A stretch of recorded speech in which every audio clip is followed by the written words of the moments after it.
La escóbula de la brújula. Dirige Jesús Callejo. Presenta David Sentinella.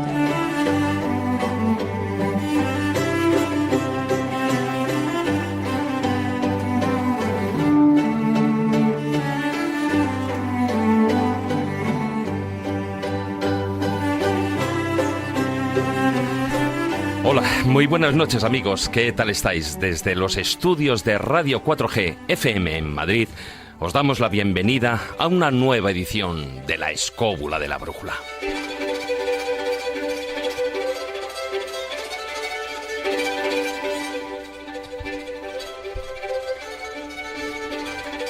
Durante estas 5 temporadas de programas hemos hablado en más de una ocasión de la posibilidad de que los conocimientos que detentaban antiguas civilizaciones fueran más avanzados de lo que en la actualidad se les atribuye. También hemos abarcado y analizado algunos de los grandes descubrimientos geográficos y de las exploraciones que el ser humano ha ido realizando a lo largo de la historia. Sobre muchos de estos hechos todavía sobrevuelan numerosos y fascinantes interrogantes por esclarecer. Se trata de molestas lagunas, de misterios históricos y documentales como los que vamos a abarcar esta noche, que suponen un verdadero quebradero de cabeza para los historiadores que se constriñen a las versiones oficiales de la historia. Y es que los enigmas que nos ofrece el terreno de la cartografía antigua se han convertido en eso, en la piedra que incordia en el zapato. Probablemente el más conocido y fascinante de todos ellos es el mapa de Piri Reis, un almirante turco que lo elaboró entre 1513 y 1517. En él aparecen representadas rutas marítimas, dibujos fascinantes, textos explicativos y lo más sorprendente, las costas de parte del continente africano, americano y de lo que hoy conocemos como Antártida. Nada extraño si no fuera porque algunos de estos territorios, en teoría, no se conocían aún por aquel entonces. Pero como veremos a lo largo del programa de esta noche, el de Piri Reis no es el único de estos mapas imposibles. Para hablar de todos ellos, contaremos con la ayuda de José Juan Montejo, ganador de la 6ª edición del premio Juan Antonio Cebrián de Divulgación Histórica, por su ensayo Los mapas de Piri Reis y otros enigmas cartográficos.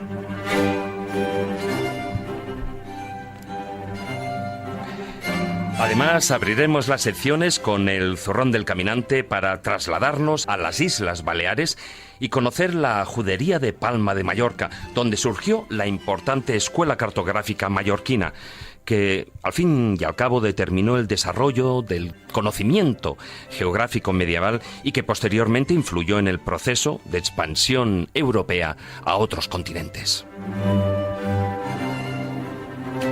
También entraremos en el taller del pintor para que nuestro compañero Marcos Carrasco nos analice una parte de la curiosa obra del pintor e ilustrador español Fernando Vicente, en la que, utilizando las formas y contornos cartográficos, evoca imágenes figurativas y pareidolias en nuestra percepción visual.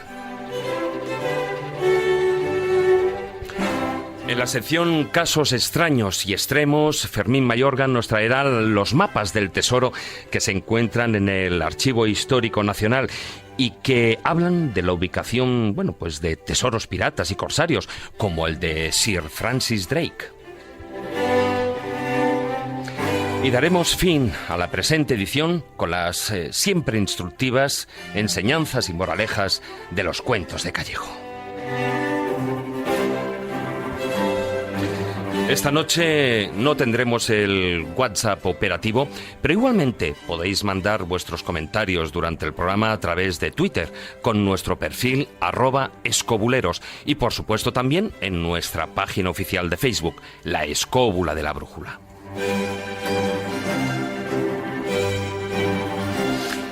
Dicho lo cual, y con la ayuda de Víctor San Román, que una noche más nos acompaña a los mandos de la parte técnica, ponemos en marcha ya nuestra particular escóbula voladora. Hoy, más que nunca, con afán intrépido, pertrechados con sextante, compás, reglas, nuestra maravillosa brújula y, por supuesto, con antiguos y sorprendentes mapas, dispuestos a viajar por tierra, mar y aire en busca de respuestas a los enigmas cartográficos. Así que, queridos escobuleros, comenzamos. Si quieres viajar a lugares con historia y sumergirte en los grandes misterios de nuestro mundo, La Escóbula de la Brújula, en Radio 4G.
Bueno, y empezamos presentando, por supuesto, a todos los compañeros, a mi estribor. Muy buenas noches, don Jesús Callejo. ¿Qué tal? Ahora fastidiame y dime, no, estoy a babor y ya... No, estoy en popa. Estoy desplegando el mapa que me daba aquí destrozado. Le falta la Rosa de los Vientos, le faltan muchas cosas, ¿no? Pero yo creo que es un mapa que nos va a servir para circunnavegar esta escóbula brujelí de esta noche. Sí, bueno, y descubrir lo que se pueda descubrir. Vamos a ver, porque este tipo de mapas que desplegamos en nuestra mesa son los mapas imposibles, como tú bien decías en la introducción, son mapas del desconcierto, son mapas inquietantes, son mapas que generan ampollas y generan inquietudes sencillamente porque aparecen territorios que oficialmente no habían sido descubiertos. Y claro, y a partir de ahí ya entramos en ese terreno peligroso que es el espionaje, que es la cartografía, donde saber las rutas de las especies, saber qué islas tenían oro, tenían cobre o tenían determinadas minas, era información de primera mano. Y claro, si eso lo llevas al extremo de que se generaban muchísimas controversias y sobre todo muchísimas conspiraciones en el siglo XV y XVI por la posesión de estos mapas, pues te puedes hacer idea que a lo mejor muchos de estos descubrimientos que aparecen en los libros de historia, tanto los que estudian en los institutos como incluso en las universidades, pues a lo mejor habría que reescribirlo, porque aquí yo creo que tenemos una cosa fundamental y creo que es bueno ponerlo en solfa desde el primer momento, y es que estamos hablando de pruebas, no estamos hablando de leyendas, estamos hablando de elementos cartográficos, que es una prueba indiscutible, porque sabemos el año, sabemos el autor, ¿no? Sabemos el cosmógrafo, el cartógrafo, y nos está indicando que hay tierras que evidentemente no deberían estar ahí en la fecha que se confecciona. Entonces, claro, la pregunta genérica que ya lanzo aquí a vosotros y lanzo a todos los oyentes. Claro, y si Vasco de Gama, por ejemplo, ese no es el primero que bordea el Cabo de las Tormentas, ¿no? El Cabo de Buena Esperanza, o si Magallanes no es el primero que llega a descubrir el Estrecho de Magallanes, o si Colón ya sabía perfectamente a dónde iba porque contaba con mapas secretos, o por qué, por ejemplo, la Antártida aparece descrita 4 siglos antes de que fuera descubierta y cartografiada por los europeos, o incluso Australia, que aparezca en algunos mapas 3 siglos antes de que James Cook se otorgara el privilegio de haber llegado a esas islas. Entonces, todo ese tipo de cosas, como ves, son inquietantes. Eso sin irnos, por supuesto, si los templarios habrían llegado o no, y si entramos en ese tipo de América, etcétera, etcétera. Pero ahí eso entramos, ya es otra historia. Entramos en la parte conspiranoica. Pero es que en esta parte que yo te estoy diciendo hay mapas que pueden acreditar esto que te estoy comentando. Por eso yo estaba comentando en la introducción esos enigmas documentales, porque aquí no estamos hablando de especulaciones, estamos hablando de que hay unos documentos en archivos históricos, etcétera, etcétera, unos mapas que son los que cantan la historia. Y cantan y cuentan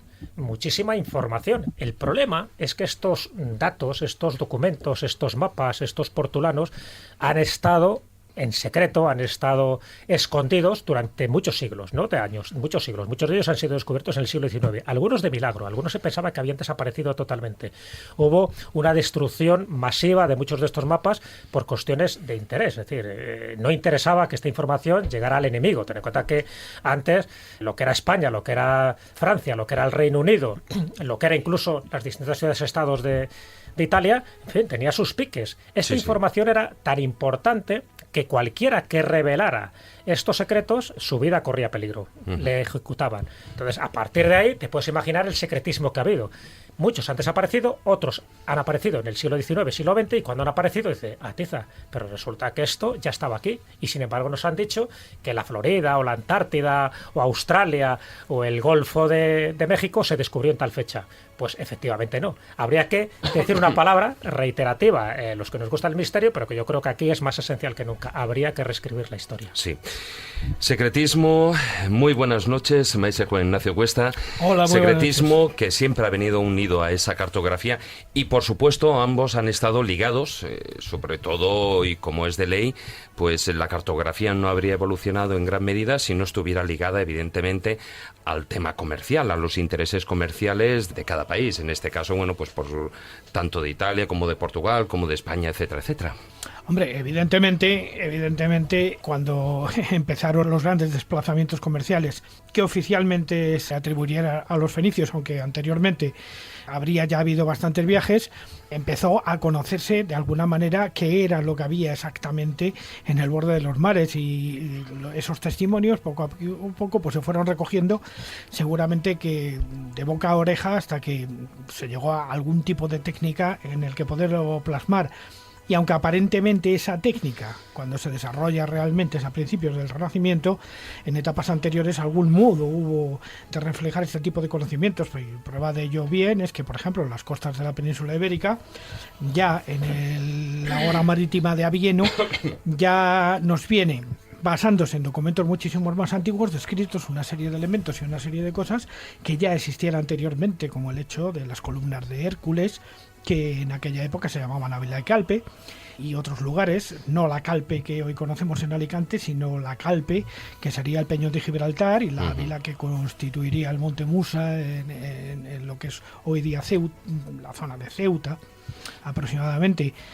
Todos estos testimonios pues fueron generando de alguna manera una tradición popular que al final terminaría pues siendo recogida por los verdaderamente interesados en sacar dinero con ello, que serían los hebreos, y creando las grandes escuelas de dibujantes y los árabes, no los olvides, los árabes, la cartografía también. Hombre, evidentemente, porque existen mapas muchísimo anteriores a esta época más o menos que vamos a tratar. Ortelius, hay otros. Fíjate, los dos puntos esenciales para el avance de la cartografía tuvo mucho que ver con las leyendas y las supersticiones. Es decir, cuando empieza a avanzar la cartografía, cuando empiezan a aparecer ya territorios conocidos y para explorar, es cuando se dan cuenta de que la Tierra es redonda, con lo cual eso que ahora parece una perogrullada en aquella época fue fundamental, y cuando se dan cuenta que más allá de los límites del horizonte del mar no había monstruos, no estaba el Averno, sino que seguía, que había más mar y más tierra. Entonces, esos dos conceptos, esas dos percepciones, cambió la realidad de nuestros cartógrafos a partir del siglo Pero es que de XIV. alguna manera esas leyendas de los monstruos al fondo de los mares y tal, eran unas leyendas hechas ad hoc para que la gente no se aventurara pero más allá cuidado, se creían, Finisterre. pero estaban elaboradas de alguna manera para que la gente no pasara muchísimo más allá, porque por ejemplo si atendemos a algunas reconstrucciones históricas como alguna novela de Alberto Vázquez Figueroa, vemos por ejemplo el que posiblemente a las Islas Canarias se iba a recoger algún tipo de crustáceo que servía para generar los tintes de las ropas que utilizaban los fenicios, en concreto el tinte púrpura. Bueno, la cochinilla también, que se utilizaba mucho también en las fabricaciones del tinte, ¿no? Pero bueno, eso daría para otra historia. Sí, desde luego. Y también nos acompaña Fermín Mayorga. Don Fermín, muy buenas noches. Buenas noches. Que además hoy nos dijiste que nos sorprenderías dentro de lo que es la sección, esos casos extraños extremos. No vamos a entrar en lo que es el contenido, pero sí que tú, que eres un gran buceador, un magnífico navegante por archivos históricos, en este caso el Archivo Histórico Nacional, la verdad es que nos traes algunas perlas que, sin decirlo ahora a priori, para que nuestros oyentes luego se queden ahí con la sorpresa hasta que empiece la sección, pero sí que a nosotros nos ha sorprendido bastante con ciertos documentos. Si lo has dicho en la introducción. Pero no es lo mismo. La verdad es que sí, porque sin duda alguna el bucear en las fuentes, legajos y manuscritos del Archivo Histórico Nacional a veces pues te sorprende cosas relacionadas, por ejemplo, con la temática que hoy trata el programa, ¿no? Pero fíjate que a veces nos creemos que lo más importante eran los mapas. Por supuesto que los mapas eran importantísimos, ¿no? Para llegar a determinados lugares, y de ahí que muchísima gente, sobre todo corsarios, piratas, se dedicasen precisamente a asaltar barcos españoles. A veces creemos que con el fin de conseguir el tesoro, que formaba parte también de esa realidad, pero sin duda alguna lo más importante para un corsario, para un pirata, eran las cartas náuticas, los mapas, porque eso les daba pie a poder ellos seguir esa colonización o abrir nuevas rutas, ¿no? ruta a determinados lugares. De hecho, los ingleses consiguen, digamos, avanzar todo el norte de América gracias a muchos mapas, a muchas cartas náuticas, sobre todo Drake, ese famoso pirata que lo tienen como un líder en Inglaterra, me parece lógico, gracias a precisamente mapas y cartas náuticas que ya los españoles llevaban en sus barcos, ¿no? Son esas historias que a veces nunca se nos comentan, pero que forman parte de esa realidad documentada, ¿no? Pero por supuesto que luego sorprenderemos con documentos sacados de ese espacio archivístico donde, bueno, pues los tesoros de la famosa Isla del Tesoro que siempre se nos han contado, pues oye, no son películas, no son novelas, sino que a veces aparecen y están ahí diciéndonos que en un momento determinado, en cierto lugar, existieron esos tesoros, y quién sabe si hoy en día posiblemente aún podamos, si nos adentramos en ese mundo, encontrarlos, o ya no. Y es el momento de presentar a nuestro invitado, don José Juan Montejo. Muy buenas noches. Buenas noches, don David. Aquí a la segunda de babor. A la segunda de babor, ¿no? Ahí has estado fino. Bienvenido a la Escóbula de la Brújula. Bien hallado, bien hallado. Bueno, eres licenciado en Derecho y Criminología, eres investigador y ganador de la 6ª edición del premio Juan Antonio Cebrián de Divulgación Histórica con el ensayo, y antes he dicho mal el título, Los mapas de Piri Reis y otros navegantes. Así es. Ahora sí, no es enigmas cartográficos, que me había ido con lo que era precisamente el título Eso es de lo que del trata. programa. Ese Exactamente. es el Tú que además también eres especialista en otras lides, sí. ¿Cómo se te ocurrió ir a estos enigmas cartográficos? Pues fue precisamente a través del propio mapa de Piri Reis, del cual ya tenía noticia por mis lecturas casi de adolescente, de un libro en concreto que he traído aquí, el Platillos volantes en la antigüedad de Eugenio d'Anjans, uno de los primeros libros de los que yo tenga recuerdo o memoria de haber leído pues hace 30 y tantos años sobre los temas de misterio, ¿no? Entonces resulta que en el libro de Eugenio d'Anjans pues se dedicaba un capítulo al mapa de Piri Reis, y pues aquello ya en su día me llamó la atención y ahí quedó, como un temprano interés también por aspectos de historia antigua, pues que a los cuales yo desde niño, desde jovencito, pues también era bastante aficionado. Con el correr de los años, como bien has dicho, pues mis caminos de investigación y de estudio han ido por otros ámbitos de lo paracientífico, vamos a dejarlo ahí. Pero bueno, el tema de los enigmas históricos pues siempre ha estado ahí latente, ¿no? Como un interés latente en mi caso. Hace unos años, pues bueno, colaborando en una revista, un boletín llamado El Ojo Crítico, pues con otro compañero, por desgracia ya desaparecido prematuramente, Vicente Orozco, pues ya escribimos como una primera aproximación al mapa de Piri Reis, centrándonos también sobre todo en las circunstancias pues bien curiosas e interesantes a nuestro juicio de su descubrimiento y hallazgo. Entraría dentro, como decía antes Jesús, de esos redescubrimientos ya no en el siglo XIX, sino bien entrado el siglo XX, claro. 1929 en concreto, y luego ya, pues si queréis, entramos en algún detalle más sobre el hallazgo. El 29, ¿no? En 1929. O sea, que el Piri Reis se te quedó como un run ahí, ¿no? Ya desde hace unos cuantos años, lo mismo que nos pasó a muchos, ¿no? Que leímos no a Mejorada Jans, pero sí a Berger o a Colosimo, donde ya claro. el mapa de luego Piri llegaron era lo que se llama técnicamente un opar, ¿no? Un objeto fuera de tiempo. Así es. De hecho, ¿tú lo consideras un objeto fuera del tiempo? Bueno, ahí ya entramos en la valoración. En su momento, desde luego, sí.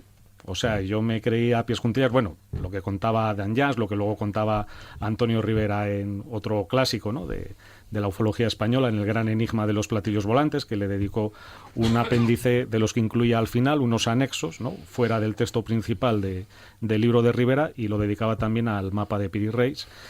la versión que daban estos autores y otros de su época, como habéis dicho, Jacques Verrier y Louis Pauwels en su obra clásica seminal, ¿no?, del realismo fantástico, El retorno de los brujos, de apuntar a un origen extraplanetario o extraterrestre, pues hombre, eso a mí siempre me costó mucho el admitir que podía ser, pero bueno, en los años aquellos 80 donde todas las puertas estaban abiertas. Más abiertas, eso es, y tenía menos experiencia, bueno, y siguen menos abiertas lecturas esas que hasta puertas ahora. también, ¿eh? Sin duda, no se han cerrado, del todo. No, pero cuando me refería a puertas ya no solo es del interés hacia el conocimiento y esa búsqueda personal que cada uno de nosotros hemos ido iniciando, sino también porque en aquella época, bueno, pues aparecieron un montón de libros, mismamente los de von Däniken, en los que, a pesar de que hoy en día sabemos que se tiró el pisto, como se suele decir popularmente, con muchos de los temas que abarcaba,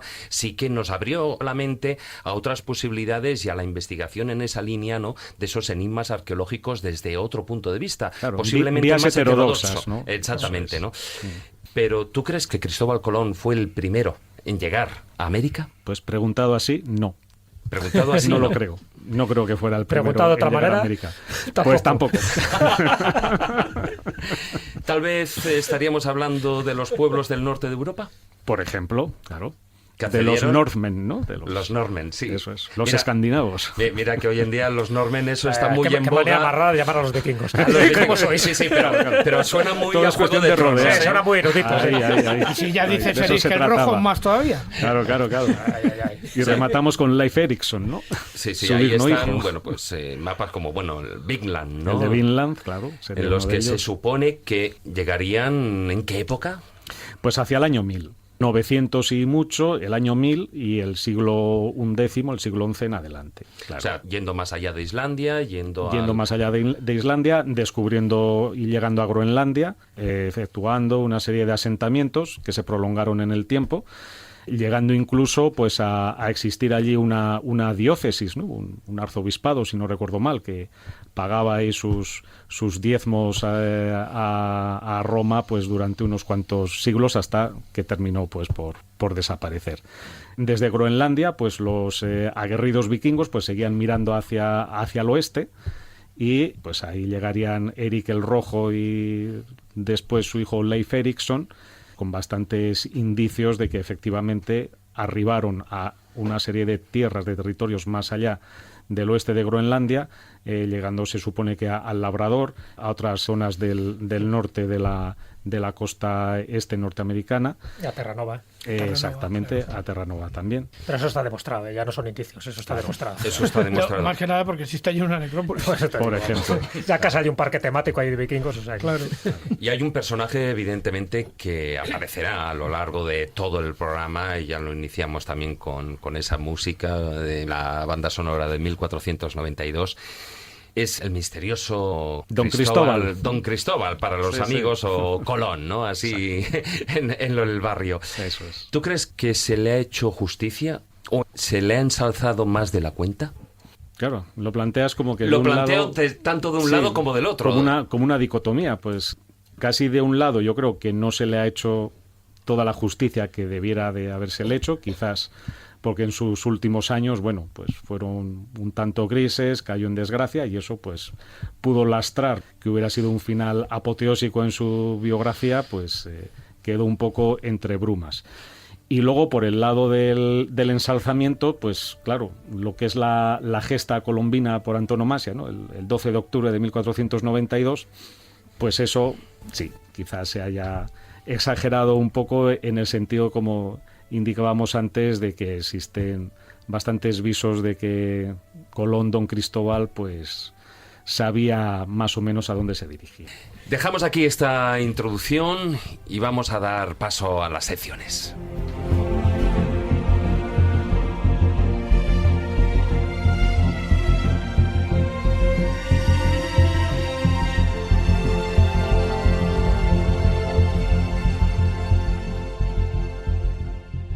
Historia, leyendas, misterio, lugares mágicos.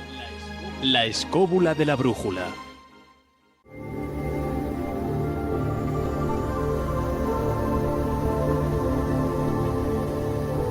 El zurrón del caminante.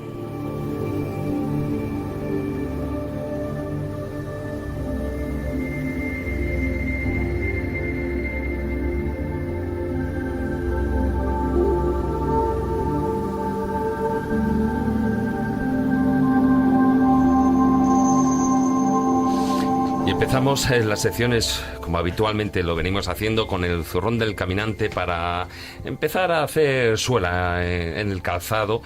Y en esta ocasión nos vamos a lo que es la judería de Palma de Mallorca, el call mallorquín, ¿no? Efectivamente, el call mallorquín.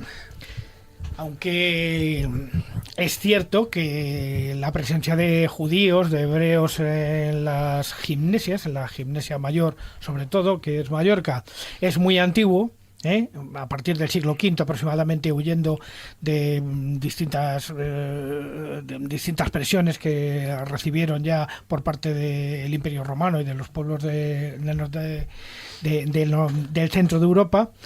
Es cierto que el momento máximo coincide con la acogida en el Call mallorquín, en el barrio judío mallorquín, de muchísimos hebreos que reunió allí Jaime I el Conquistador, y que se unieron también a muchísimos cátaros que venían perseguidos desde la cruzada de los albigenses.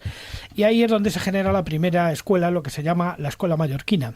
En este Call mallorquín, que empieza a tener algunos representantes interesantes que ya nos empiezan a desvelar de alguna manera que suceden cosas que en aquella época eran del común, o al menos estaban, digamos, en pequeños círculos, pero que contradicen totalmente las versiones oficiales que nos han venido después. El caso primero, por ejemplo, yo siempre lo cito, es el de Angelino Ducer o Angelino Dolorto. Que era genovés, por cierto. Efectivamente, era genovés, pero se había refugiado... Era un inmigrante de la época. Sí, pero bueno, date cuenta que los genoveses andaban por toda esta costa. De hecho, genoveses también hubo en la Planaria, en la isla de Tabarca. Pero vamos, en este caso concreto se reunieron en esa escuela de Mallorca, donde empezaron a salir los primeros portulanos, y este primer portulano del de Ducert, él hizo dos. El primero ya nos da una pauta de que suceden cosas raras más allá de las columnas de Hércules. Por ejemplo, que existen dos islas, una que se llama Antil y la otra que se llama Brasil. Sí. Con lo cual ya empezamos ya a tener ahí una toponimia un poquito esclarecedora de más o menos por dónde iban los tiros. ¿Por qué? Porque teníamos que analizar un poco el método que utilizaban los judíos para realizar en esto, que viene perfectamente descrito en la novela El cartógrafo, y no me acuerdo ahora mismo de la autora, y que consistía en lo siguiente: todo marinero que pasaba por los puertos de Mallorca, de Menorca y de la costa valenciana, le untaban con moneditas de plata para que contara lo que había visto. Entonces, a partir de esos testimonios y a partir de otros datos que se tenían anteriormente de navegaciones anteriores, e incluso los que se habían mantenido por ciertas sociedades secretas también del ámbito hebreo, pues empezaron a hacerse lo que se llamó las triangulaciones, que llevaron a la creación de los portulanos. Define portulano para los oyentes. ¿Qué define? Sí, portulano efectivamente lo que hace es establecer, digamos, un mapa de situación de dónde estaban las costas, dónde estaban los pueblos y dónde estaban las cosas, en función de una serie de cruces, de unas rosas de los vientos que se juntan sobre el mar.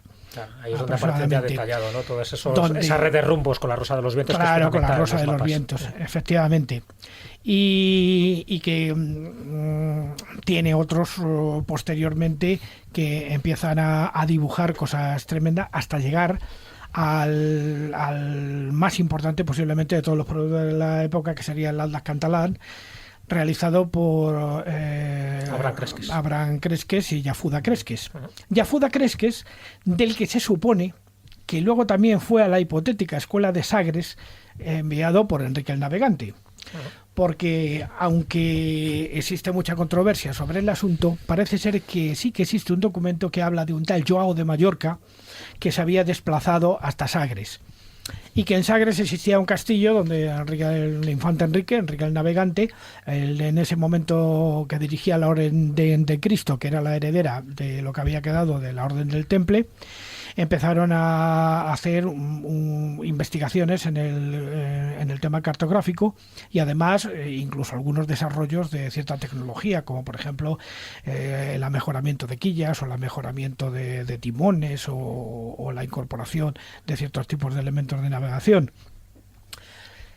¿Qué es lo que sucedió? Que realmente no sabemos exactamente si esto sucedió, porque no existen testimonios arqueológicos que fueron negados fundamentalmente en el siglo XIII-XIV por Damião de Góis, de que realmente esta tal escuela de Segres hubiera existido. Más bien la reparten en la zona de Lisboa en ese momento, ¿no? Pero sí que existe una tradición que sí nos lleva a que sí que debió suceder algo en Sagres, de alguna manera en el Cabo de San Vicente, en Portugal, que llevó precisamente a la creación de esta segunda escuela, porque hay 4 escuelas fundamentalmente de portulanos. Una sería la escuela genovesa, otra sería la escuela que vendría del mundo musulmán, la otra escuela que sería la mallorquina, que ya hemos dicho, y luego la que tendríamos en Sagres o en la zona o en el ambiente, la portuguesa, claro. O la portuguesa. De ¿Qué acuerdo, aporta manera, realmente la escuela cartográfica mallorquina? ¿Qué es lo que aporta en la cartografía de aquella época, sobre todo a partir del siglo XIV? Hombre, pues aporta fundamentalmente algunos elementos misteriosos que nadie conocía. Por ejemplo, la aparición de elementos gráficos como el mar rojo pintado de rojo, o por ejemplo la aparición de unos hombres que tienen aparentemente la cabeza en el pecho de pelo rojo, que luego serían identificados con orangutanes, o como por ejemplo la cordillera del Atlas dibujada con palmeras, o otras cordilleras y tal dibujadas con serpientes, y un caso muy concreto que sería en España, donde aparece muy resaltada la confluencia entre los ríos Guadalquivir y Segura, alrededor de Segura de la Sierra. Es curioso que esto sucediera. ¿Por qué? Pero es que, claro, si lo analizamos desde la óptica de nuestra época, no lo podemos entender muy bien.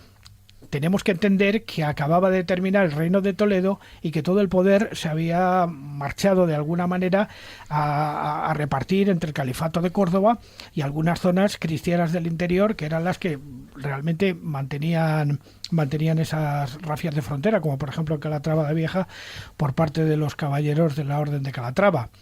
Entonces, claro, no es extraño que las noticias que llegaran a Mallorca, que además eran secreto de alto estado, llevaran a los dibujantes de los portulanos a dibujar una serie de elementos que eran muy importantes económicamente en aquella época, sobre todo porque eran las fuentes de donde salía la plata, la madera y otras cosas. Por ejemplo, un caso muy concreto, viene muy bien dibujada en los mapas de la época, la Sierra Almagrera de Almería. La Sierra Almagrera de Almería, donde salía plata que se sabía perfectamente desde tiempos muy antiguos. Ya no solo era la plata que se habían obtenido, por ejemplo, durante las guerras púnicas en Cástulo, sino también toda la plata posterior que salió en la parte entre Villaricos y Águilas, en la costa de Murcia. Y algunos elementos misteriosos más allá incluso de las columnas de Hércules, que sería el caso de todo lo que venía de Tartesos, como parece atestiguar, por ejemplo, la procedencia de los metales que se utilizaron para hacer el tesoro del carambolo y algunos otros. Yo creo que una cosa importante que tuvo esos portulanos, ¿no?, de la escuela mallorquina, que rivalizaba un poco con esa escuela italiana, que básicamente era la de Génova y la de Venecia, era que por una parte eran cartógrafos, pero también eran artífices de los instrumentos de navegación, o sea, que tenían un conocimiento global. Y luego que para el desarrollo de esos mapas, que eran mapas muy precisos, muy reales, a diferencia de antes, que antes te metían ahí todo tipo de tierras, en fin, como Antilla, como Brasil, en fin, islas que tenían más de legendarias que de históricas, ¿no? Pero sin embargo ahí ya los portulanos empiezan a ser como más precisos. Hay una rosa a los vientos donde te marcan perfectamente sobre todo lo que es la altitud, te marcan los 32 rumbos, te marcan los puertos, de ahí un poco lo de portulano, y empiezan a ser gente que se ayuda de astrónomos, por ejemplo, se ayuda de astrólogos, se ayuda de gente que tenía conocimientos matemáticos a la hora de elaborar estos planos. Un elemento y elaboraban las rutas marítimas. Y las rutas marítimas, comerciales, que eran fundamentales. Un elemento fundamental a la hora de elaborar los portulanos fue la influencia de la astrología de Alfonso X el Sabio. Si no hubiera sido por la astrología de Alfonso X el Sabio y el cuadrante de Apiano, por ejemplo, no se hubiera podido desarrollar esto, porque claro, empezamos a ver el mundo de alguna manera en 3 dimensiones ya en el Renacimiento, desde, digamos, visto desde arriba, lo que sería el antecedente de luego la generación de los paralelos, porque luego ya los meridianos vendrían en el siglo XVIII, ¿no? Oye, y podríamos decir que digamos, la obra cumbre de esa escuela cartográfica mallorquina, ¿cuál sería? ¿El conocido como Atlas Catalán, tal vez? El Atlas Catalán, sin duda ninguna, que además era un secreto de Estado, porque se creó fundamentalmente para ser regalado al Delfín de Francia, precisamente por eso está en el Louvre, y a partir de ese momento el conocimiento de ese mapa estaba en manos de muy poquita gente, o sea, prácticamente de orden militares y poco más allá. Un mapa de 1375, un mapa muy antiguo, pero con una precisión perfecta, ¿no? Luego sobre todo me imagino que más el Mediterráneo y lo que claro, es la zona del Mediterráneo, que es la que controlaba la escuela mallorquina, por eso rivalizaba con la escuela veneciana, ¿no? Pero que luego sirvió, ya sabes que hay una teoría conspiranoica en este sentido, diciendo que gran parte de esos mapas, por desgracia, toda la escuela mallorquina desaparece prácticamente cuando son expulsados los judíos, porque estamos hablando de que eran judíos prácticamente todos ellos. Cuando desaparecen los judíos, cuando se tienen que marchar o se tienen que convertir en 1492, esta cartografía desaparece a nivel oficial, pero siguen manteniéndose mapas secretos. Pero hay un dato anterior. Hay algunos judíos que son expulsados antes y que son acogidos en la corte de Alejandro VI, del Papa Borgia, y que se unen a otros que ya se habían bajado hacia la zona porque habían sido concitados con un viajante importante que fue el Papa Piccolomini, fue Pío II, que elaboró un libro que se llamaba La Cosmografía, donde ya apuntaba de alguna manera más o menos lo que existía en el mundo en aquel momento, y que llevaron fundamentalmente a un dato que es creo que importantísimo a la hora de analizar todo esto. Antes de 1492, aproximadamente entre 4 años antes, Alejandro VI, por las peleas que tenían los lusos y los castellanos, vamos, el reino de España, el reino de Portugal, quiero decir. Esto cuando no era papa, porque él es papa en 1492. Efectivamente. Cuando era cardenal. Sí, cuando era cardenal, pero anteriormente un poquito antes, justamente un poquito antes de que se produzca el descubrimiento de América, él elabora 2 bulas intercaetera, en las cuales ya reparte el mundo. Lo que se va a descubrir. Hombre, pues si ya reparte el mundo con lo que se va a descubrir es porque ya sabían que se iba a descubrir. Pero eso es el Tratado de Tordesillas, que luego lo comentaremos y tal. No, las intercaetera. El Tratado de Tordesillas eso es vino posterior. después, un poco eso vino después. Pero ahí se dividen ya el mundo, y porque después saben del primer viaje de Colón, que aparece textualmente en el Tratado de Tordesillas. Las tierras ya descubiertas, o sea, ya te están diciendo que eso que está repartiendo ya ha sido descubierto antes de que Colón fuera a América. Bueno, en fin, es una historia interesantísima. Esas 2 bulas anteriores al descubrimiento de América dejan claro que ellos ya sabían más o menos dónde iban. ¿Quién precede a Alejandro VI en el papado? ¿Quién le precede? Inocencio VIII. ¿Cuál es el epitafio de Inocencio VIII? Suya es la gloria del descubrimiento del Nuevo Mundo. Exactamente. Claro. Él muere un mes antes de que parta Cristóbal Colón de Palos. Hombre, que ponga ese epitafio tan rotundo. Ya más que en aquella época las noticias corrían mucho más que le despacio. sucede a Alejandro VI, claro que sabía muchas cosas, y de ahí lo del Tratado de Tordesillas. En fin, pues digo que si entramos en lo de Colón. Si me permitís, hay un dato ahí curioso, y es que, en todos los prolegómenos o de los preparativos inmediatos al primer viaje de Colón, el de 1492, ya se sabe que uno de sus segundos, digamos, de sus lugartenientes, pero casi tan importante como él por muchos aspectos, era un marino onubense, Martín Alonso Pinzón, que no recuerdo las fechas, si 1 o 2 años antes o incluso con anterioridad había viajado a Roma pues en busca de determinada información o documentación que también a él le apuntaría o le confirmaría pues en ese run o intuición aparente de que había tierras hacia Occidente. Y que habría de cierto en la leyenda de ese misterioso fraile que se supone que le entrega a Colón en el puerto de Palos Meloguer de Frontera,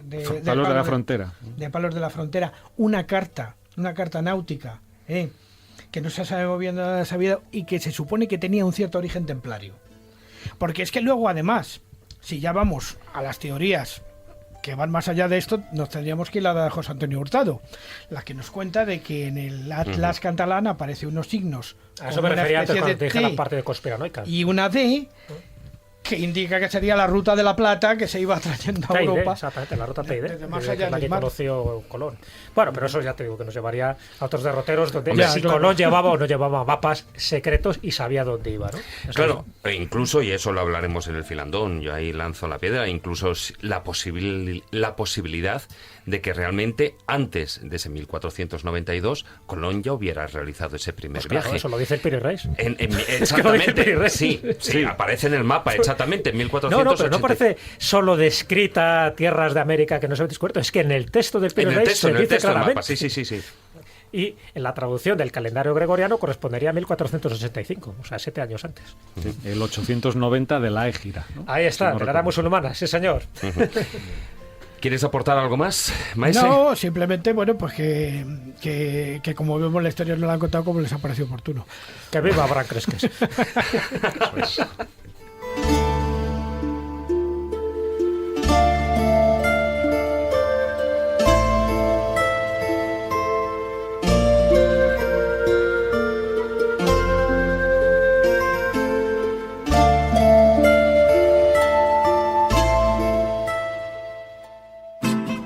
La escóbula de la brújula.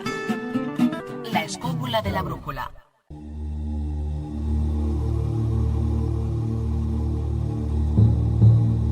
El taller del pintor.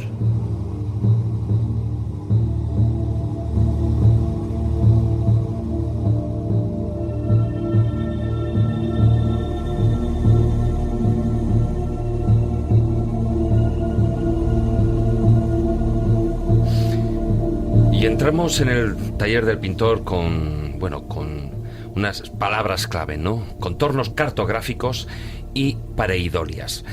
Así, yo creo que es la manera como para enfrentarnos a este taller del pintor en el que nuestro compañero, que lamentablemente no puede estar en el estudio, Marcos Carrasco, nos presenta una obra pictórica de Fernando Vicente. Hola, muy buenas noches, Marcos. Hola David y compañeros escobuleros. Hoy os traigo un tema, digamos, colateralmente artístico relacionado con los mapas, tema principal de nuestro programa de hoy. Los mapas reflejan el mar, la tierra y los países, las costas y sirven de guía para navegantes y aventureros. Han sido diseñados con el paso de los siglos de innumerables esfuerzos por parte de exploradores y marineros. También es verdad que reflejan en su diseño formas insospechadas que se manifiestan en una, digamos, segunda lectura. ¿Quién no se ha fijado cuando éramos niños, pequeños, que dichas formas representaban otras cosas, otras realidades? Pues bien, a causa de ese proceso mental conocido como pareidolia, fenómeno psicológico por el cual un estímulo visual y aleatorio, habitualmente una imagen, es percibido erróneamente por el cerebro dando lugar a una forma reconocible. Esto podría ser la posible definición de pareidolia. Y como muestra, pues un botón, por ejemplo, la visión de caras o animales en las nubes, visión de cuerpos y rostros en la orografía del terreno, peñascos, laderas y montañas, parecidos de rostros en las partes delantera y trasera de los vehículos, también pues siluetas de personas en las manchas de la pared y así un largo etcétera. En lo referente a los mapas, ¿quién no ha visto en Italia una bota? ¿O la isla de Chipre como si fuera un muslito de pollo? ¿O Noruega con una forma de guitarra eléctrica? Por cierto, Noruega, cuna de muchos grupos de heavy metal. O algo más familiar, nuestro suelo de la península ibérica, como la cabeza de un hombre de perfil con su nariz y boca. Pues sí, amigos, este fenómeno es en lo que se basa un artista contemporáneo español, para más señas, y que está de la más rabiosa actualidad. Famoso por ilustrar portadas de libros, artículos y pintar una obra de lo más singular y original. Este artista es Fernando Vicente, que ha realizado verdaderas maravillas utilizando mapas como base. Pero amigos escobuleros, esta idea tan creativa no es nueva, ni mucho menos, sino que tiene sus precedentes históricos. Son los mapas y parodias nacionales. Tienen como recurso transformar los océanos y además territorios geográficos en un lienzo en blanco donde el dibujante da rienda suelta a la imaginación con una visión rayando lo ideológico y persuasivo. Pues bien, esta tendencia fue un instrumento visual muy de moda en el siglo XIX, aunque ya se venían utilizando desde la Edad Media. Son los llamados mapas cómics, que expresan y expresaban una propaganda muy peculiar cuando se quería captar la atención social durante los conflictos entre naciones. Uno de los recursos más utilizados ha sido siempre el de los animales por su fuerte contenido simbólico. Y os doy algunos ejemplos que podéis ver como de costumbre en nuestra página de Facebook, a la que os invito a entrar en esta ocasión más que nunca. En el siglo XVI un león se representó inscrito en el territorio de los Países Bajos, el denominado Leo Belgicus. La versión más famosa es la de Claes Hasson Beecher. En la Guerra de los 80 años, los Países Bajos luchaban por su independencia, y el cuerpo de este león representado en los mapas se iba modificando y reflejaba los cambios en las fronteras. Con la paz de Westfalia en 1648 pasa a denominarse Leo Hollandicus, ilustrado por Jodocus Hondius, menudo nombre, en la que se invierte la posición y tamaño de este león, aspecto muy curioso de apreciar. Del mismo modo nos encontramos también los famosos mapas temáticos o naves-estado, como el titulado Francia 1789, en el que aparece el territorio francés de la época representado por un gran velero de 3 palos. En dicha nave se representan las regiones del país bajo el régimen revolucionario. También podéis ver este curioso mapa en la página de Facebook. O el denominado Atlas de los estereotipos nacionales de William Harvey, de 1869, donde podemos ver, entre otras muchas, la descripción tan singular de este autor sobre las determinadas naciones europeas. En el caso de España y Portugal, 2 naciones vecinas destinadas a entenderse, aparecen representadas como 2 mujeres de largos vestidos, como queriendo decir, ¿bailamos? El artista que hoy traigo al taller del pintor, Fernando Vicente, se dio a conocer en la llamada movida madrileña de los 80 del pasado siglo, publicando en revistas como La Luna de Madrid, acabado en Z, o en este caso en otra versión denominada Madrid con Z a secas, para posteriormente dedicarse al mundo de la publicidad desempeñando las labores de director de arte en varias agencias de publicidad. En 1999 regresa al mundo de la ilustración, donde incluye su trabajo en el diario El País, con sus suplementos que ya habréis visto todos, con lo que ha ganado 3 importantes premios a la excelencia por la Asociación del Diseño de Noticias. A partir de aquí se suceden una innumerable participación de publicaciones como la revista Vogue, Lápiz, Cosmopolitan, Gentleman, entre otras muchas. En su obra como pintor se caracteriza por la continua presencia de la figura humana, y es muy conocida sus 4 series principales de su obra pictórica: Vanitas y Venus, pintadas sobre láminas de anatomía humana; Atlas, ilustrada sobre láminas de mecánica de taller; y la que nos ocupa hoy, Anatomías, pintadas todas ellas sobre mapas. Su biografía cuenta que más de una vez, siendo niño en el colegio y por su facilidad para el dibujo, el profesor le sacaba a la pizarra para que dibujase algún mapa en la que se explicarían en la clase entera algún concepto de historia o de geografía. Esto ha tenido lógicamente su repercusión en su obra actual con la utilización de estos mapas. En la serie citada Anatomías, además de entrar en juego la creatividad del artista, también hay un mensaje subyacente en cada obra. En el titulado África, que está formado utilizando el contorno de todo el continente africano, convertido en la cabeza de perfil de un sujeto tribal de raza negra parecido a un masái. De ella emana un sentimiento de tristeza que mira al espectador, una obra fascinante. En cierta ocasión le encargaron una pintura sobre el resurgimiento cultural de Brasil. En esta ocasión el artista dio la vuelta al mapa de Brasil situándolo boca abajo y plasmó un perfil de una mujer embarazada con toda la simbología que representa de fertilidad y creatividad. En ocasiones este recurso de cambiar la orientación, la cartografía que le dan al artista, soluciones muy interesantes. En el caso del mapa de España, al girarlo 90 grados hacia la derecha, surge un perfil de una mujer en el que su rostro encaja perfectamente con toda la costa levantina. España, obviamente, identificada con una mujer. La vieja pasión por el coleccionismo de cartografías de Fernando Vicente, como cualquier otro dato biográfico de peso, cuenta en su haber para la creación. Este afán coleccionista le ha llevado a restaurar mapas antiguos que encola sobre sus lienzos para proceder a su ejecución manipulándolos previamente. Australia convertida en el cuerpo de un canguro, Asia en una cabeza doliente, Sudamérica girada 90 grados a la derecha convertida en un gran elefante, y de nuevo África con Europa y Asia juntas convertidas en una gran calavera, absolutamente impactante y original. Son toda una serie de transformaciones en los que el fenómeno de la pareidolia juega un papel fundamental. Y para terminar, yo os invito a que hagáis esta prueba con la visión, con esa peculiaridad del cerebro humano que juega con su propia percepción. Tomad mapas y girarlos para ver qué formas os sugieren. Proponed este juego a vuestros hijos, que se lo pasarán en grande, ya que estimula enormemente la creatividad. Bueno, amigos, tened cuidado con vuestros mapas y no confiéis en los GPS, pues hacen algunas veces perderse a la gente irremediablemente. Hasta pronto, David. Un abrazo pinturero para todos, compañeros. Hasta la vista. Hasta la vista, Marcos. Un abrazo.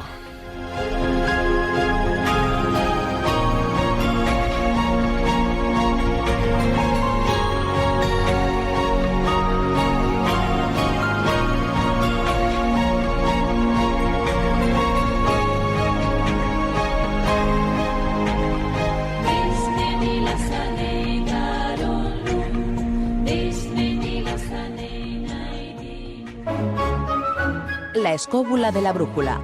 Dirige Jesús Callejo. Presenta David Sentinella. Casos extraños y extremos.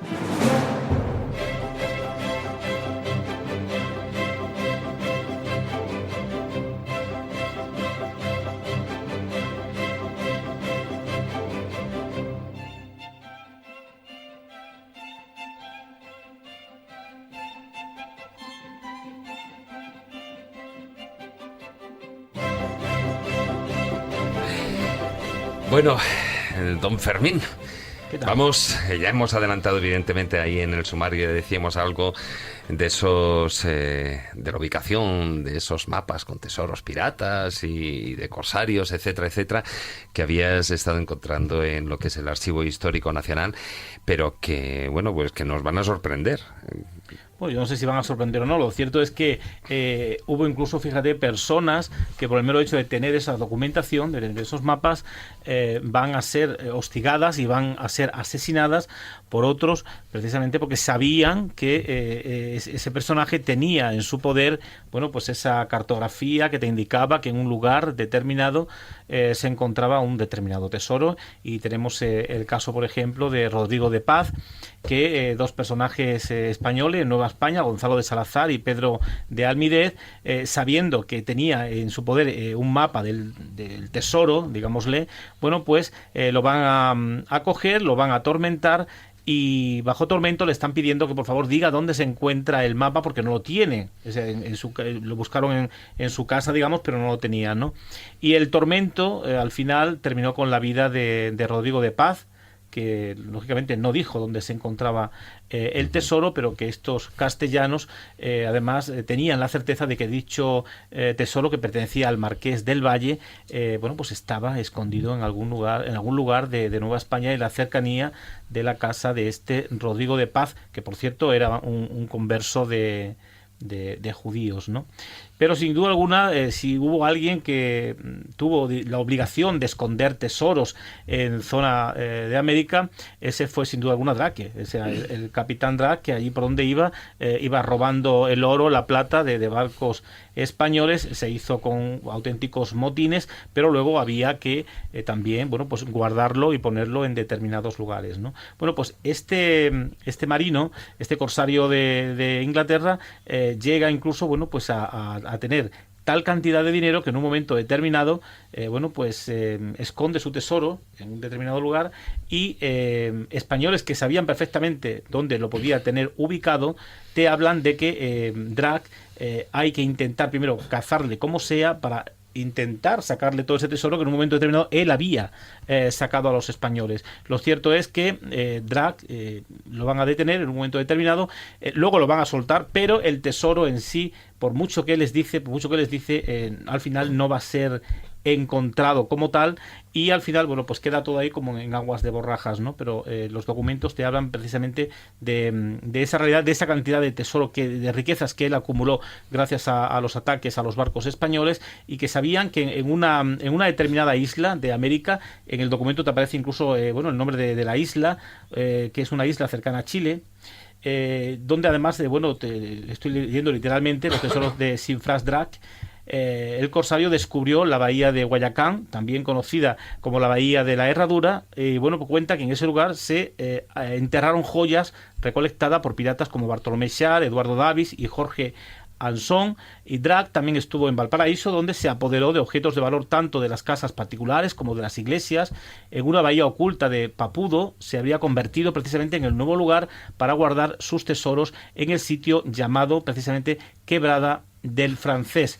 Pero como el pirata temía caer prisionero de los buques españoles, se dice que decidió emigrar con parte de su fortuna. Esas riquezas estarían enterradas en un rincón. Aquí tenemos más el mapa, Jesús, para que lo veas. Sí, estoy viendo el mapa. Sí. El mapa. Eso es un tesoro, nunca mejor dicho. Sí, el mapa de la época, donde se nos dice que estaría enterrado ese tesoro de este personaje, y esas riquezas estarían enterradas en un rincón de la costa cercana a Arica.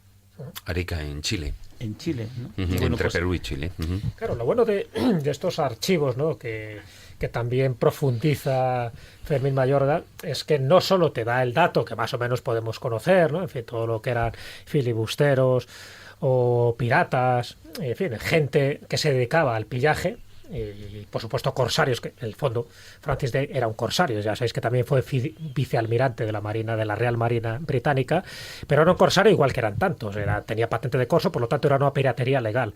Entonces siempre se ha especulado dónde estarían sus tesoros, se ha hablado incluso de la isla de Juan Fernández, por ejemplo, ya que has hablado de Chile, de la isla de Coco, muchísimos de esos tesoros piratas. Lo curioso de toda esta información que ha recopilado Fermín es que los mapas están ahí, o sea, esos mapas sin embargo no están al acceso público, salvo que seas investigador, que tengas el carnet correspondiente. Entonces, tener este mapa, como lo estamos viendo ahora, es interesantísimo, porque evidentemente no sé si todavía estarán ahí o no estarán los tesoros de Francis Drake y de toda la caterva, ¿no?, de filibusteros que había en aquella época, no entendidos así por Gran Bretaña, pero hombre, claro, para algo lo hicieron ser, ¿no? Sí, hombre, ten en cuenta que aquí, por ejemplo, si alguien no sabe quién era este personaje, aquí se metía miedo a los niños en el siglo XVI con Francis Drake. Dice, come la sopa o viene Francisco Drake, como se le llamaba entonces, y te cogerá y te llevará.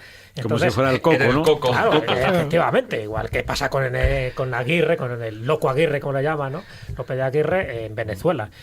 Para que los oyentes sepan un poco de qué personaje está hablando Fermín, este hombre ataca Cádiz en el año 1587 y arrasa Cádiz. Luego lo intenta con La Coruña, 2 años después, con La Coruña no lo consigue. Ya sabéis que está la famosa María Pita, en fin, la famosa heroína. Y entre medias está la Armada Invencible, donde él participa, ¿no?, donde él participa en contra de la Marina Española. Y se cuenta una anécdota para que veamos un poco la chulería de este personaje, que luego eso llega a ser Sir y caballero de la Orden de Gran Bretaña.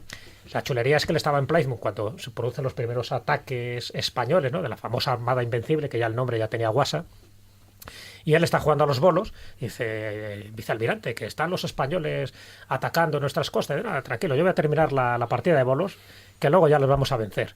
Y efectivamente con la ayuda de la meteorología pues la ayudó, pero de todas maneras esta era la chulería de este hombre. El término Armada Invencible es incorrecto, es la Gran Armada. La Gran Invencible fue una acuñación que luego hicieron los ingleses para, digamos, para hacer más herida, grande, quizás, ¿no?, para hurgar en la herida y hacer que pareciera que eran mucho más de lo que eran, claro, porque realmente a la Gran Armada quien se lo carga de verdad fue los temporales. Los elementos, ¿no?, que se decía. También hay un tesoro muy importante, precisamente en Chile también se nos habla, ¿no?, y es que nunca nos olvidemos que aquellos que realmente tenían acceso muchas veces a men de la monarquía, ¿no?, de estos metales, era también la Iglesia. Nunca nos olvidemos de esa realidad. Bueno, pues en Chile los jesuitas tenían verdaderas cantidades de oro macizo, de lingotes, en los subterráneos de la ciudad de Santiago.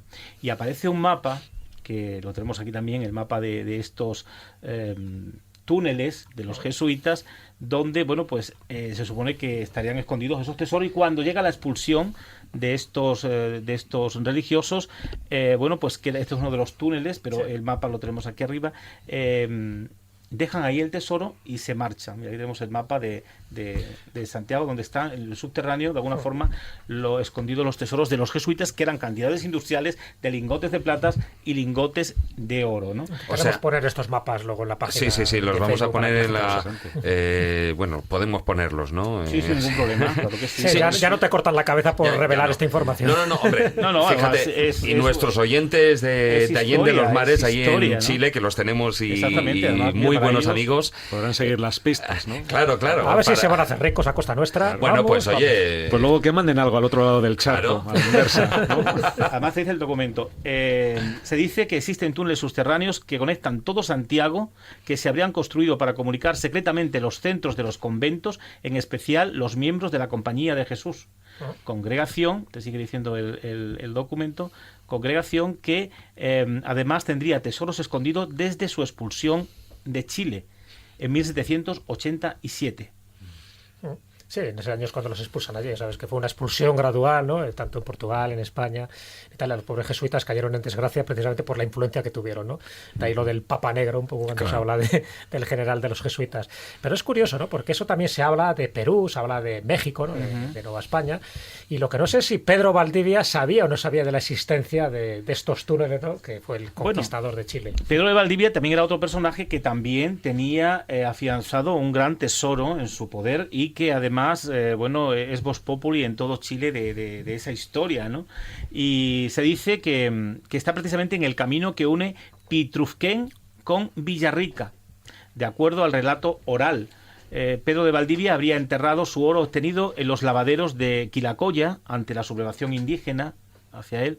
Y bueno, pues parece ser que en una laguna que existía en ese espacio, tiró o lanzó toda esta cantidad de oro, pues para en un momento determinado que pudiese regresar, recogerlo. Lo mala suerte que tuvo es que los indígenas se lo cargaron, con lo cual, pues el ya oro no volvió a recogerlo como no fuera en un fantasma, ¿no? Pero hay cantidades de oros, en concreto de toneles de oro, que en el año, precisamente, creo que fue en 1975, 2005, va a ser precisamente sacado gracias a un robot, y eran estos tesoros escondidos en determinados lugares de la costa de América, donde precisamente los españoles a veces guardábamos ahí esas joyas para que precisamente piratas como Drag o otros no atacasen y se la llevaran, ¿no? Había que tenerla a buen también recaudo. En muchos casos producto de naufragios, o sea, porque estamos hablando del Pacífico, por supuesto. que de Pacífico no tiene mucho, a veces.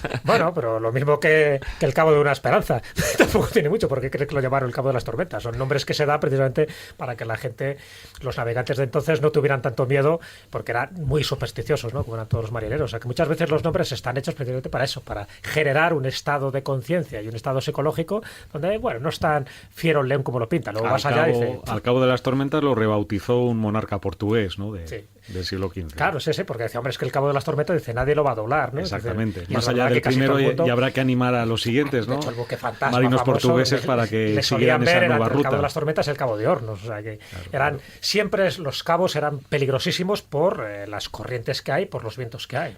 Entonces, además, precisamente en la isla de Juan Fernández, claro, ahí hay unos cuantos tesoros. Ahí se dice que las islas de Juan Fernández eran refugio de corsarios y piratas, varios de los que habrían dejado sus riquezas escondidas ahí. Y en 2005, como indicábamos, un robot georradar bautizado como Arturito, dice, supuestamente encontró uno de ellos, consistente en 600 barriles de monedas de oro, además de joyas y documentos de 1750. Así que yo animo a todos los amantes de la escóbula de la brújula de América Latina, Fernández, que se animen y se acerquen a esos lugares a ver si todavía hay posibilidad de conseguir algo. Una de las islas del archipiélago. Víctor ya va a tomar nota. No, ya está dejando el equipo técnico. Cuidado, a ver quién va a seguir aquí.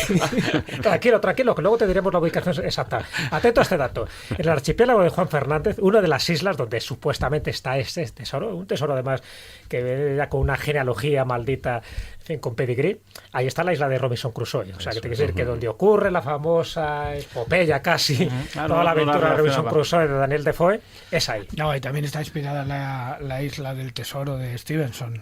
Sí, pero como tal, es decir, es que una de las islas del archipiélago se llama Robinson Crusoe. O sea, no que esté inspirada, es que se llama así. Se llama así, porque sí, consideran que ahí ocurrió. Hombre, bueno, mientras no sea la famosa, al menos en las novelas de piratas siempre está Isla Tortuga, ¿no? Ese nombre Hombre, es... la Isla Tortuga, bueno, pero en la Isla de mítico. Coco también. En la Isla de Coco, que yo sepa, por lo menos hay 4 tesoros de piratas. 4. Y ninguno localizado. Y es una isla pequeñita, bueno, para que el que le sirva un poco de referencia, el que haya visto Parque Jurásico, bueno, pues una de las islas donde toman las escenas es Sí, en la Isla de cualquiera Coco. se va a ir a buscar algún Tiene un tesoro. tiranosaurio. Lo cierto es que esa realidad sigue viva y además los documentos ahí están. Lo que no sabemos si realmente ya han sido sacados de esos lugares, porque hoy con la tecnología que hay es muy fácil detectar todo ese tipo de metales, ¿no? Pero que a verlos, los hubos, y bien escondido y además cartografiados, es decir, con los mapas correspondientes para acreditar de que estaban en un lugar determinado. Ujú. Bueno, pues nos vamos a ir quitando ya la ropa de corsarios, de piratas, bueno, bucaneros hoy no tocaba, para enfrentarnos al filandón.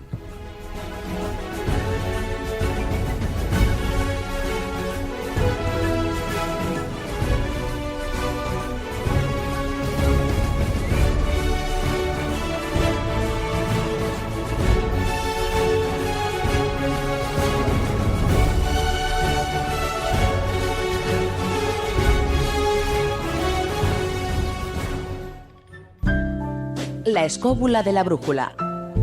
Dirige Jesús Callejo.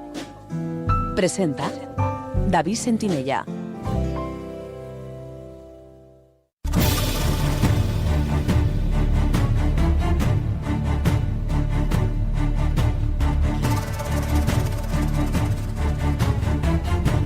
Comienza El Filandón.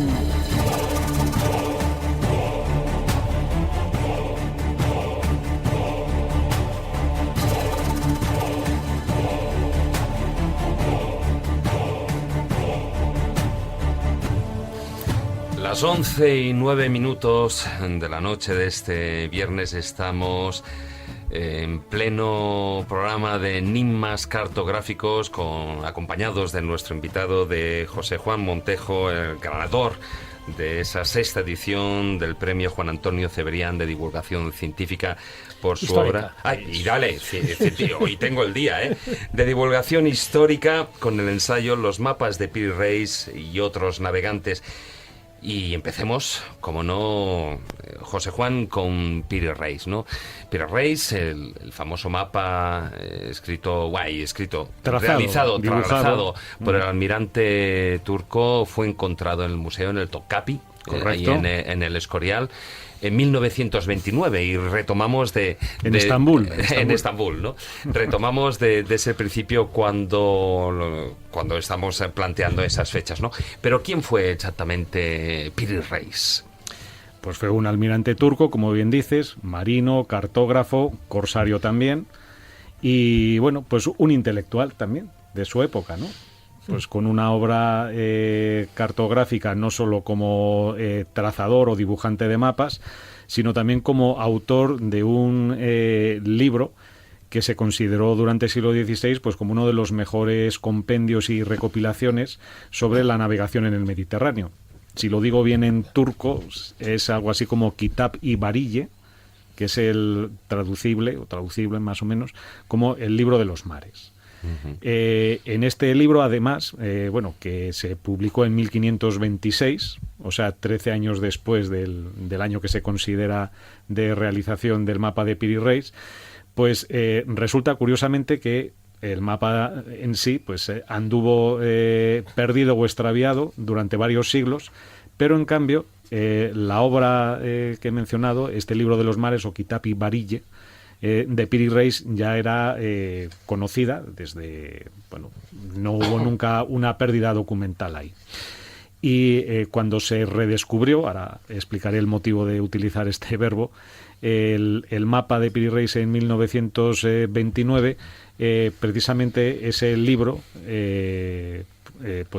sirvió para autentificar el propio mapa, porque ahí había referencias de que el autor Piri Reis pues había trazado no un mapa, sino una serie de mapas durante, bueno, en el periodo comprendido, como has indicado al principio, de 1513 a 1517, incluso algunos años más, porque ahí Piri Reis pensaba o tenía la intención de ofrecer esa recopilación cartográfica al sultán otomano de aquellos momentos, que era Selim I, llamado el Inflexible, pero digamos que lo acabó cuando este Selim pues había ya fallecido, y en 1521, pues según las crónicas, lo ofreció esos primeros resultados de su trabajo a su sucesor, que fue nada más y nada menos un emperador o sultán más famoso, Solimán el Magnífico, ¿no? Claro, además suena mucho más grande. Suena mucho mejor. El Magnífico, ¿no? Sí. Eso es. Y bueno, las circunstancias del hallazgo del mapa pues fueron bien curiosas. Hay, bueno, algunas versiones. Yo en el libro he intentado recrearlo un poco. Hay unos personajes ahí importantes, y que son, de un lado, el director general de museos en los años 20 de la nueva Turquía, que ese es otro factor importante en lo que significó el hallazgo del mapa de Piri Reis y un poco lo que se pretendió que simbolizara también, ¿no? Y que sirvió, como no, para reivindicar la figura del almirante, que no habíamos dicho que el pobre cayó en desgracia. Y tan es así que, siendo ya casi nonagenario, porque bueno, a todo esto pues también en el propio, vivió muchos años, en el propio nacimiento de Piri Reis, claro, tampoco está muy claro. Ocurre un poco como en los orígenes de Colón, que si la procedencia geográfica, pues bueno, puede estar más o menos determinada, pero el año suyo de nacimiento, pues creo que también hay una serie de discrepancias, ¿no?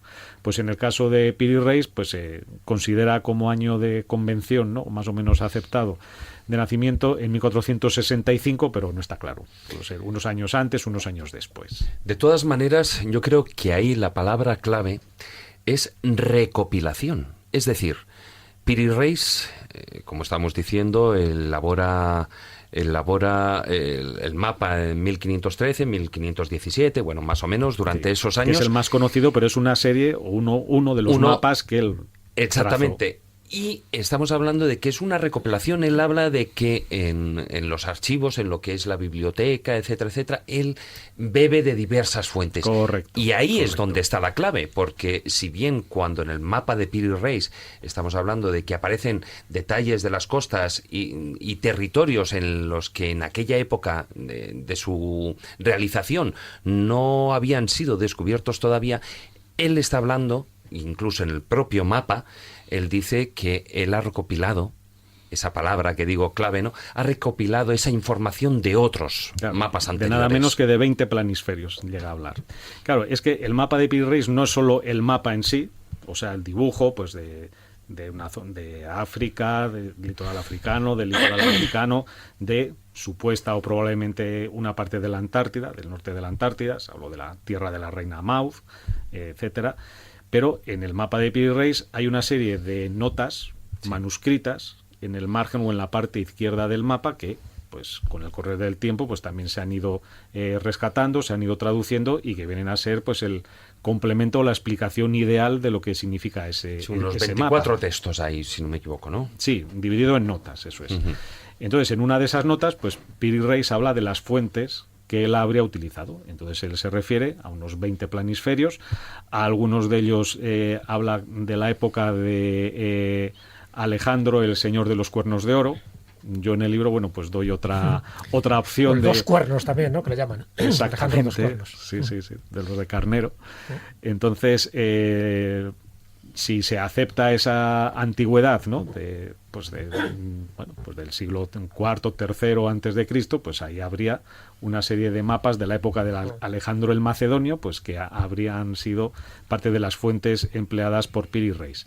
Luego también él se refiere a una serie de mapas trazados por navegantes o cartógrafos portugueses, no los identifica, y a quien sí identifica es a un tal Colombo, o sea, italianiza su apellido, y dice que también habría utilizado para elaborar el mapa del que estamos hablando un mapa de Colón, o de este Colombo, que habría conseguido Piri Reis pues a través de uno de los marinos que le acompañó en uno de sus viajes. Bueno, más bien lo consigue su tío, ¿no? Kemal Reis. Exactamente.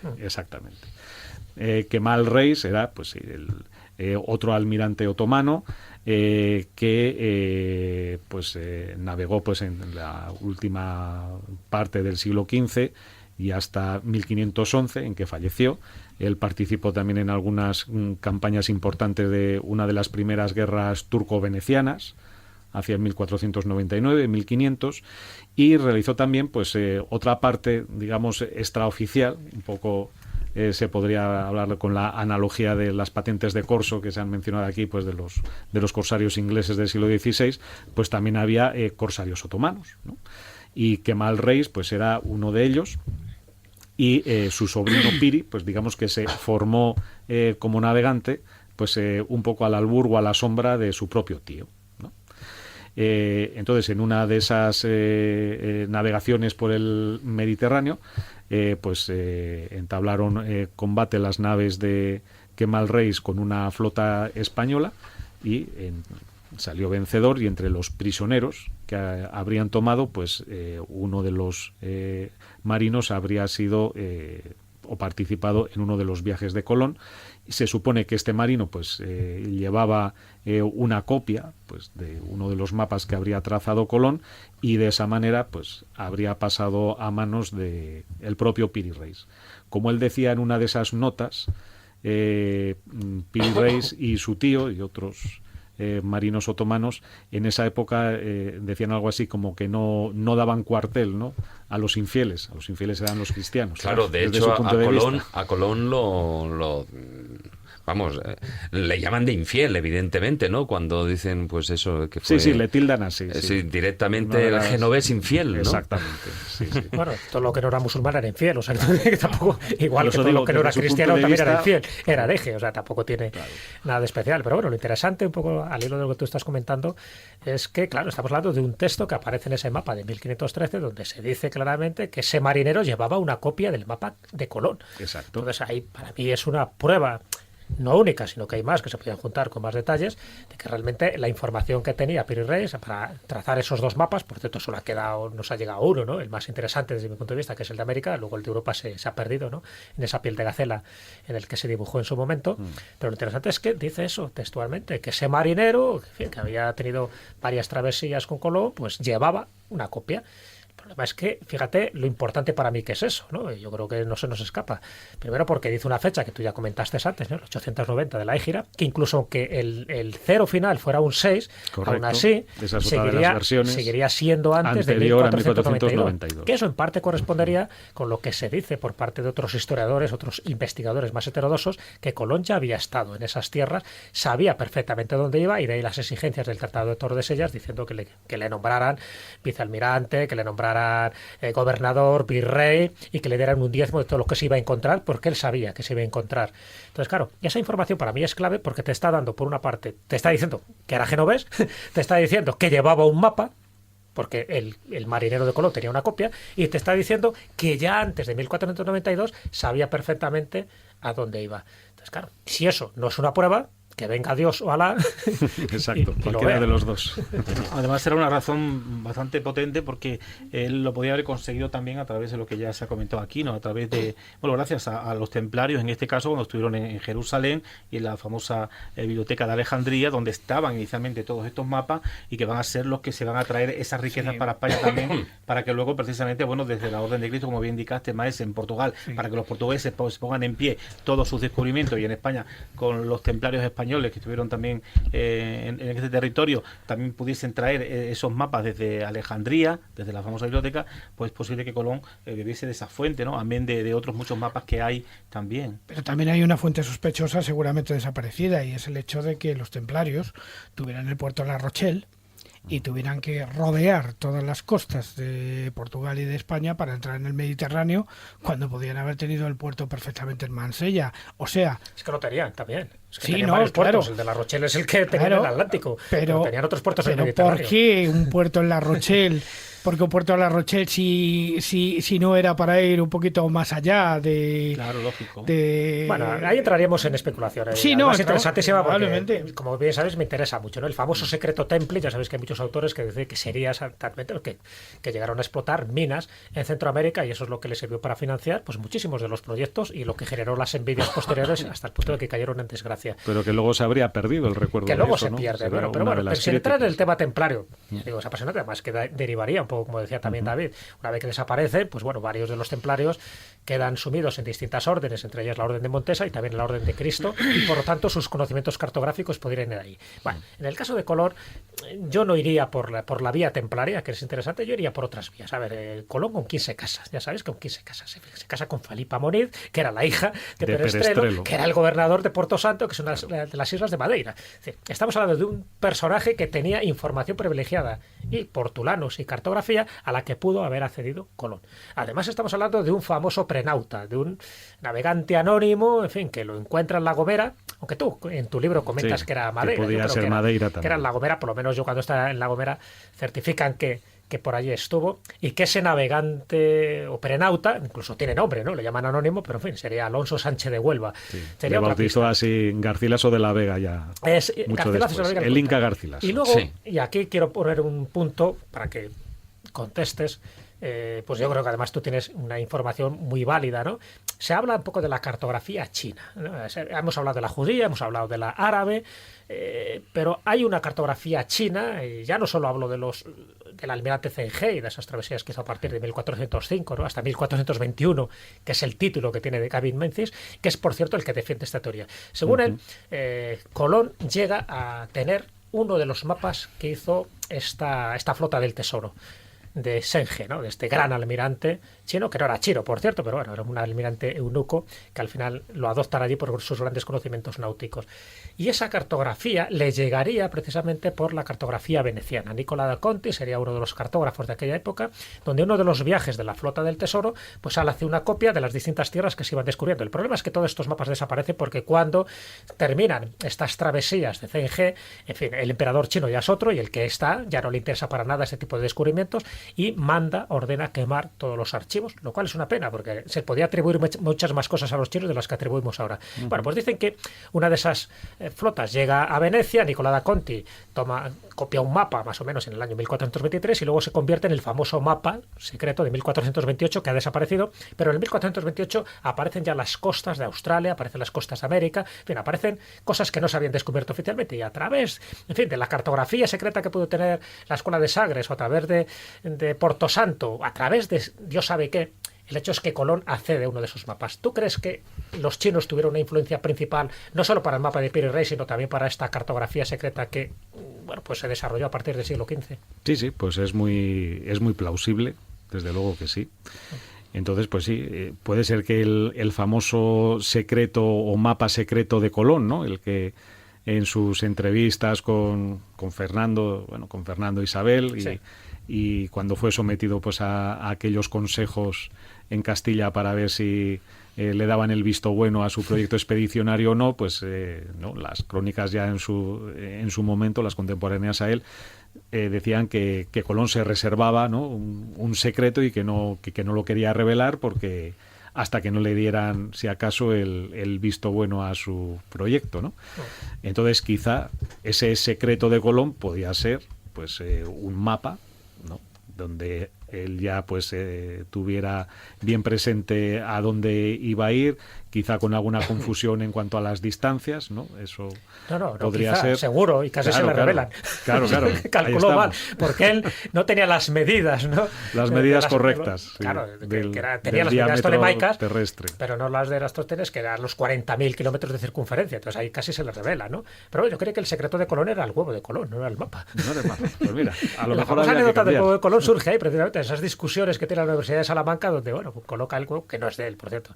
Es una anécdota que yo conozco muy anterior a Colón, o sea, que Colón se le atribuye, yo creo que indebidamente, porque eso ya lo hizo otros, entre esos Brunelleschi, por ejemplo, que es el que hizo la famosa película de Florencia. Brunelleschi es el que atribuye realmente lo del huevo de Colón, ¿no? Sí, efectivamente. Bueno, y hay dentro de lo que aparece en el mapa de Piri Reis, antes tú has mencionado una región, está ahí hablando de la región conocida como la de la Reina Maud, ahí en lo que es la Antártida. Y que región según la cual, bueno, pues no fue navegada hasta el siglo XVIII. Y ahí es una de los grandes problemas con los cuales nos enfrentamos con el mapa de Piri Reis, ¿no? Ahí estamos. Si representa realmente esa zona de la Antártida, o si por el contrario, como otros estudios posteriores han ido apuntando, si lo que representaría en realidad sería, a través de una proyección, pues parte de la costa americana, que ya era conocida o relativamente conocida hasta 1513. Uh-huh. Entonces, a ver, uno de los problemas que hay ahí es que no representaría el mapa de Piri Reis, admitiendo la posibilidad de que efectivamente reflejara esa zona de la Antártida, más allá de Patagonia, etcétera. Exactamente. Uh-huh. Pero lo que no se refleja es lo que hemos comentado antes, el estrecho de Magallanes. O sea, hay como una prolongación de la Patagonia, la zona sur de Patagonia, de la Tierra del Fuego, que enlazaría en solución de continuidad, pues con la zona antártica.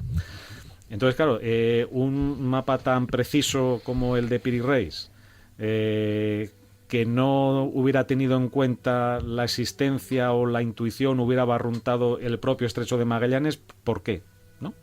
Yeah. Porque esa opción de enlazar la punta sur de América con la Antártida sin reflejar ahí, pues, que la zona abierta, ¿no?, de mar abierto que había ahí. Claro, ahí hay un problema, y es que parece ser, y digo parece ser, que, digamos, el trazado de la costa está lo que sería la Antártida sin la capa de hielo, y ahí estaríamos hablando aproximadamente de una capa de 1 kilómetro de hielo. Efectivamente. Y eso se descubre, si no me equivoco, en 1960. Antes sí. Ya, o sea, ya no bueno, fue... un poco antes, 10 años antes, con unas expediciones antárticas británico-noruegas, creo recordar. Uh-huh. Claro, ahí entramos y quiero decir que el hecho de identificar esa zona sur, claro, que bueno, también hay que tener en cuenta que el mapa de Piri Reis representaría en lo que es la zona de América, la zona norte, pues zona no solo costera del Canadá, sino zonas interiores, montañosas, pues que en 1513 supuestamente pues tampoco eran conocidas ni se habían descubierto, ¿no? Claro, eran esos territorios, unos territorios más, aparte de lo que ahora estábamos mencionando de la Antártida. Exactamente. Que no habían sido descubiertos y sí, mucho menos... Y en la zona sur incluso hay como una línea de promontorios o como de cordillera que podría corresponder con los Andes y que también en 1513 pues tampoco se habían descubierto ni eran conocidos. Pero lo de la Antártida, efectivamente, admitiendo la hipótesis de que estuviera reflejada en el mapa de Piri Reis, pues sería libre de hielos, claro. Y los hielos de la Antártida y ahí viene el se gran remontan problema. A unos cuantos miles de años, ¿no? De 6.000 a 10.500, ¿no? Sí, podría bien. ser ese periodo de glaciación. 10.000, efectivamente. Entonces, claro, eso es lo que sirvió a algunos de los autores de realismo fantástico para apuntar, como ya mencionaba yo al principio, pues esa hipótesis interplanetaria de que habría sido necesario para trazar, si no ese mapa, las fuentes u otros planisferios o mapas en los que se habría basado el de Piri Reis, pues únicamente mediante la realización de algún tipo de fotografía aérea y que hubiera tenido en cuenta, claro, la Antártida libre de hielos, ¿no? Así, claro. Así lo apuntaban, pues así con mucho entusiasmo, Pauwels, Bergier, bueno... Graham Hancock, en un libro muy posterior también, que hablaba de una civilización madre, y bueno, pues uno de los síntomas y pruebas evidentes de esa civilización madre es que conocía perfectamente la navegación aérea y gracias a eso pues podían permitirse hacer ciertas cosas que luego fueron transmitidas, ¿no?, de generación en generación hasta convertirse en mapas, pero que en el fondo son mapas de copias, un poco lo que pasaba con el Piri Reis. Dice, si realmente hacemos caso de que uno de los mapas era de la época de Alejandro Magno, estamos hablando, claro, del siglo IV antes de Cristo, y dices, bueno, ¿qué parte de Piri Reis queda reflejada en ese mapa de Alejandro Magno? Pero bueno, lo interesante de la Antártida, que eso también nos daría para todo un programa, es que no solo aparece descrita sin hielos en el mapa de Piri Reis. Entonces, yo no sé si nos interesa adentrarnos o no en este tipo tipo de temas que para mí son muy misteriosos, porque no solo aparece en el mapa de Piri Reis, aparece en el mapa de Mercator, aparece en el mapa de Oro de Sefine, aparece, por ejemplo, para mí mucho más espectacular todavía, a pesar de que es posterior, que es en el de Philippe Bouach, que era un cartógrafo francés de 1737, claro, pero en una época donde todavía la Antártida, como bien decíais, no había sido explorada y mucho menos cartografiada, pero que aparezcan ya dos trozos de tierra donde no sabes que había tierra en esa capa de hielo y parecen claramente definidos, evidentemente no son iguales que tal como aparecen ahora representados, pero que ya Philippe Bouach en 1737, con una cartografía que está claro que él no lo pudo ver, sino que era una copia de anteriores cartógrafos, que describiera la Antártida tal como sabemos ahora, que son dos bloques de tierra, uno más pequeño y otro más grande, que ahí no queda no queda margen para la especulación, me refiero. O sea, tú puedes decir, bueno, es la Antártida o sí, o puede ser que como no sabían dibujar la parte de Sudamérica, pues extendieron ahí una serie de líneas y cada uno puede imaginar lo que quiera. Vale, y dio la casualidad que dieron con el perfil de la Antártida, ¿no? Que a diferencia del Polo Norte, en el Polo Sur sí hay un continente. Un continente, y además con bloques de tierra. Entonces, me parece demasiada casualidad. Eso es un tipo de información evidentemente transmitida, ¿no? A saber, porque yo no sé, por supuesto, si hay cartógrafos espaciales y especiales hasta el punto de vista que hicieran o de una posible civilización antigua extinguida. Claro. Ya, no me gusta tampoco especular hasta esos niveles. Lo que sí está claro es que sí que había una cartografía, por lo menos desde principios de siglo, del cuando empieza ya, anterior, incluso al 16, cuando ya empieza la era de Cristo, por decirlo así. Había ya una cartografía ahí bastante secreta, es decir, que muy rudimentaria, pero que se estaban transmitiendo ese tipo de mapas, ¿no? Lo que pasa es que cuando se desarrolla la cartografía como tal es a partir del siglo XIII, siglo XIV, en fin, con los portulanos y todo lo que estamos comentando, pero habría que irse mucho más atrás.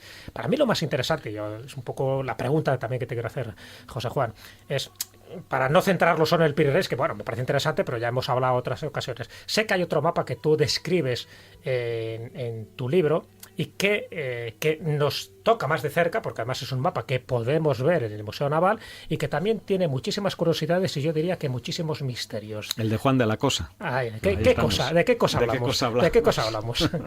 Me parece interesante eso antes de que termine un poco, Fernando, porque es menos conocido, pero ahí está, es decir, que se puede ver, así como el Piri Reis, por desgracia, sabemos que está en el Museo Topkapi, pero no se puede ver, y mira que yo lo he intentado varias veces. Sí, el original es complicado. No, te dan permiso bajo ningún concepto, lo cual cometen un error, porque es un poco como el tótem, ¿no? El elemento estrella del Museo Topkapi. Claro, y además, sobre todo cuando lo que es la figura del almirante de Piri Reis es como, no sé, es como... es un héroe nacional. Es un emblema para Turquía, evidentemente. Pues nada, y me parece reivindicado a partir del redescubrimiento de su mapa.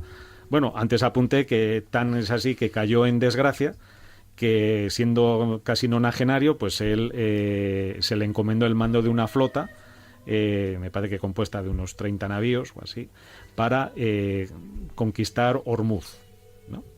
La isla de Ormuz en el Golfo Pérsico, que en aquel momento pues estaba ocupada por los portugueses. Entonces ahí hubo sus más y sus menos.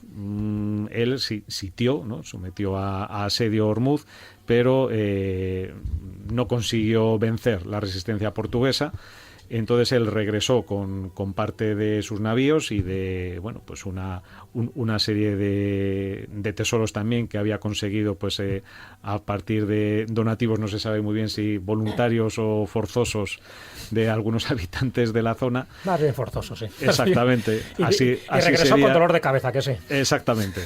Y con un dolor de cabeza que se agudizó hasta el punto de que se envió por parte del gobernador o del bey de Egipto en aquel momento un informe totalmente desfavorable a la Sublime Puerta, ¿no? A Estambul, al sultán que todavía, estamos hablando de 1553 aproximadamente, seguía siendo Solimán el Magnífico, y que debió de olvidar aquel presente que 50 y tantos años antes le hizo Piri Reis, ¿no? De aquellos mapas, y digo, no, aquí esto no está nada claro, aquí se ha cometido un fracaso. Parece incluso que hay indicios sólidos de alta traición, pues fuera. Juicio sumarísimo, y el pobre Piri Reis pues perdió la cabeza literalmente. Y se le quitó el dolor de cabeza. Exactamente. Sí, vamos, ya no tuvo así más. Se resolvió, sí. Desde luego. Bueno, el dolor de cabeza les ha quedado, pues a muchos historiadores, evidentemente, y con esto dejamos el tema también de la Antártida para pasar a Juan de la Cosa. Cosa. Sí. Y es que, evidentemente, y como mencionábamos antes, para y es que lo quiero resaltar, para que pudiéramos hablar de lo que sería ese contorno de la Antártida, estaríamos hablando de unos mapas, cuanto menos, realizados 6.000, o sea, ya no hablamos de una cifra máxima de 10.500 o lo que sea, de 6.000 años atrás. Con lo cual es absolutamente, es decir, un periodo de tiempo en el que se suponía que estaba libre de hielo. Que no estaba exactamente, ¿no? Claro. Con lo cual es absolutamente, entre comillas, absurdo. Claro. Imposible, entre comillas. Sí. De esa misma opinión eran unos mandos de la Fuerza Aérea Norteamericana. Claro, es que ahí estaba el profesor Hapgood, ¿no? Correcto. Que es el que en 1960 se fue a realizar todo lo que era ese... digamos, con todo el equipo y a sacar las fotografías aéreas de toda la zona. Y parece ser como que, bueno, lo que era en un escuadrón de reconocimiento. Parece ser en la base de Westover, que es la misma en la que por esa misma época, en 1960, un poco antes, pues se pusieron a punto los aviones espía U-2. O sea, que era un punto neurálgico y estratégico de la Fuerza Aérea Norteamericana. Lo que sí que es, bueno, y con esto ya lo dejamos, sí que es obvio, es que en aquella época, pues prácticamente según la historia oficial, nosotros estamos prácticamente saliendo de las cavernas. Efectivamente.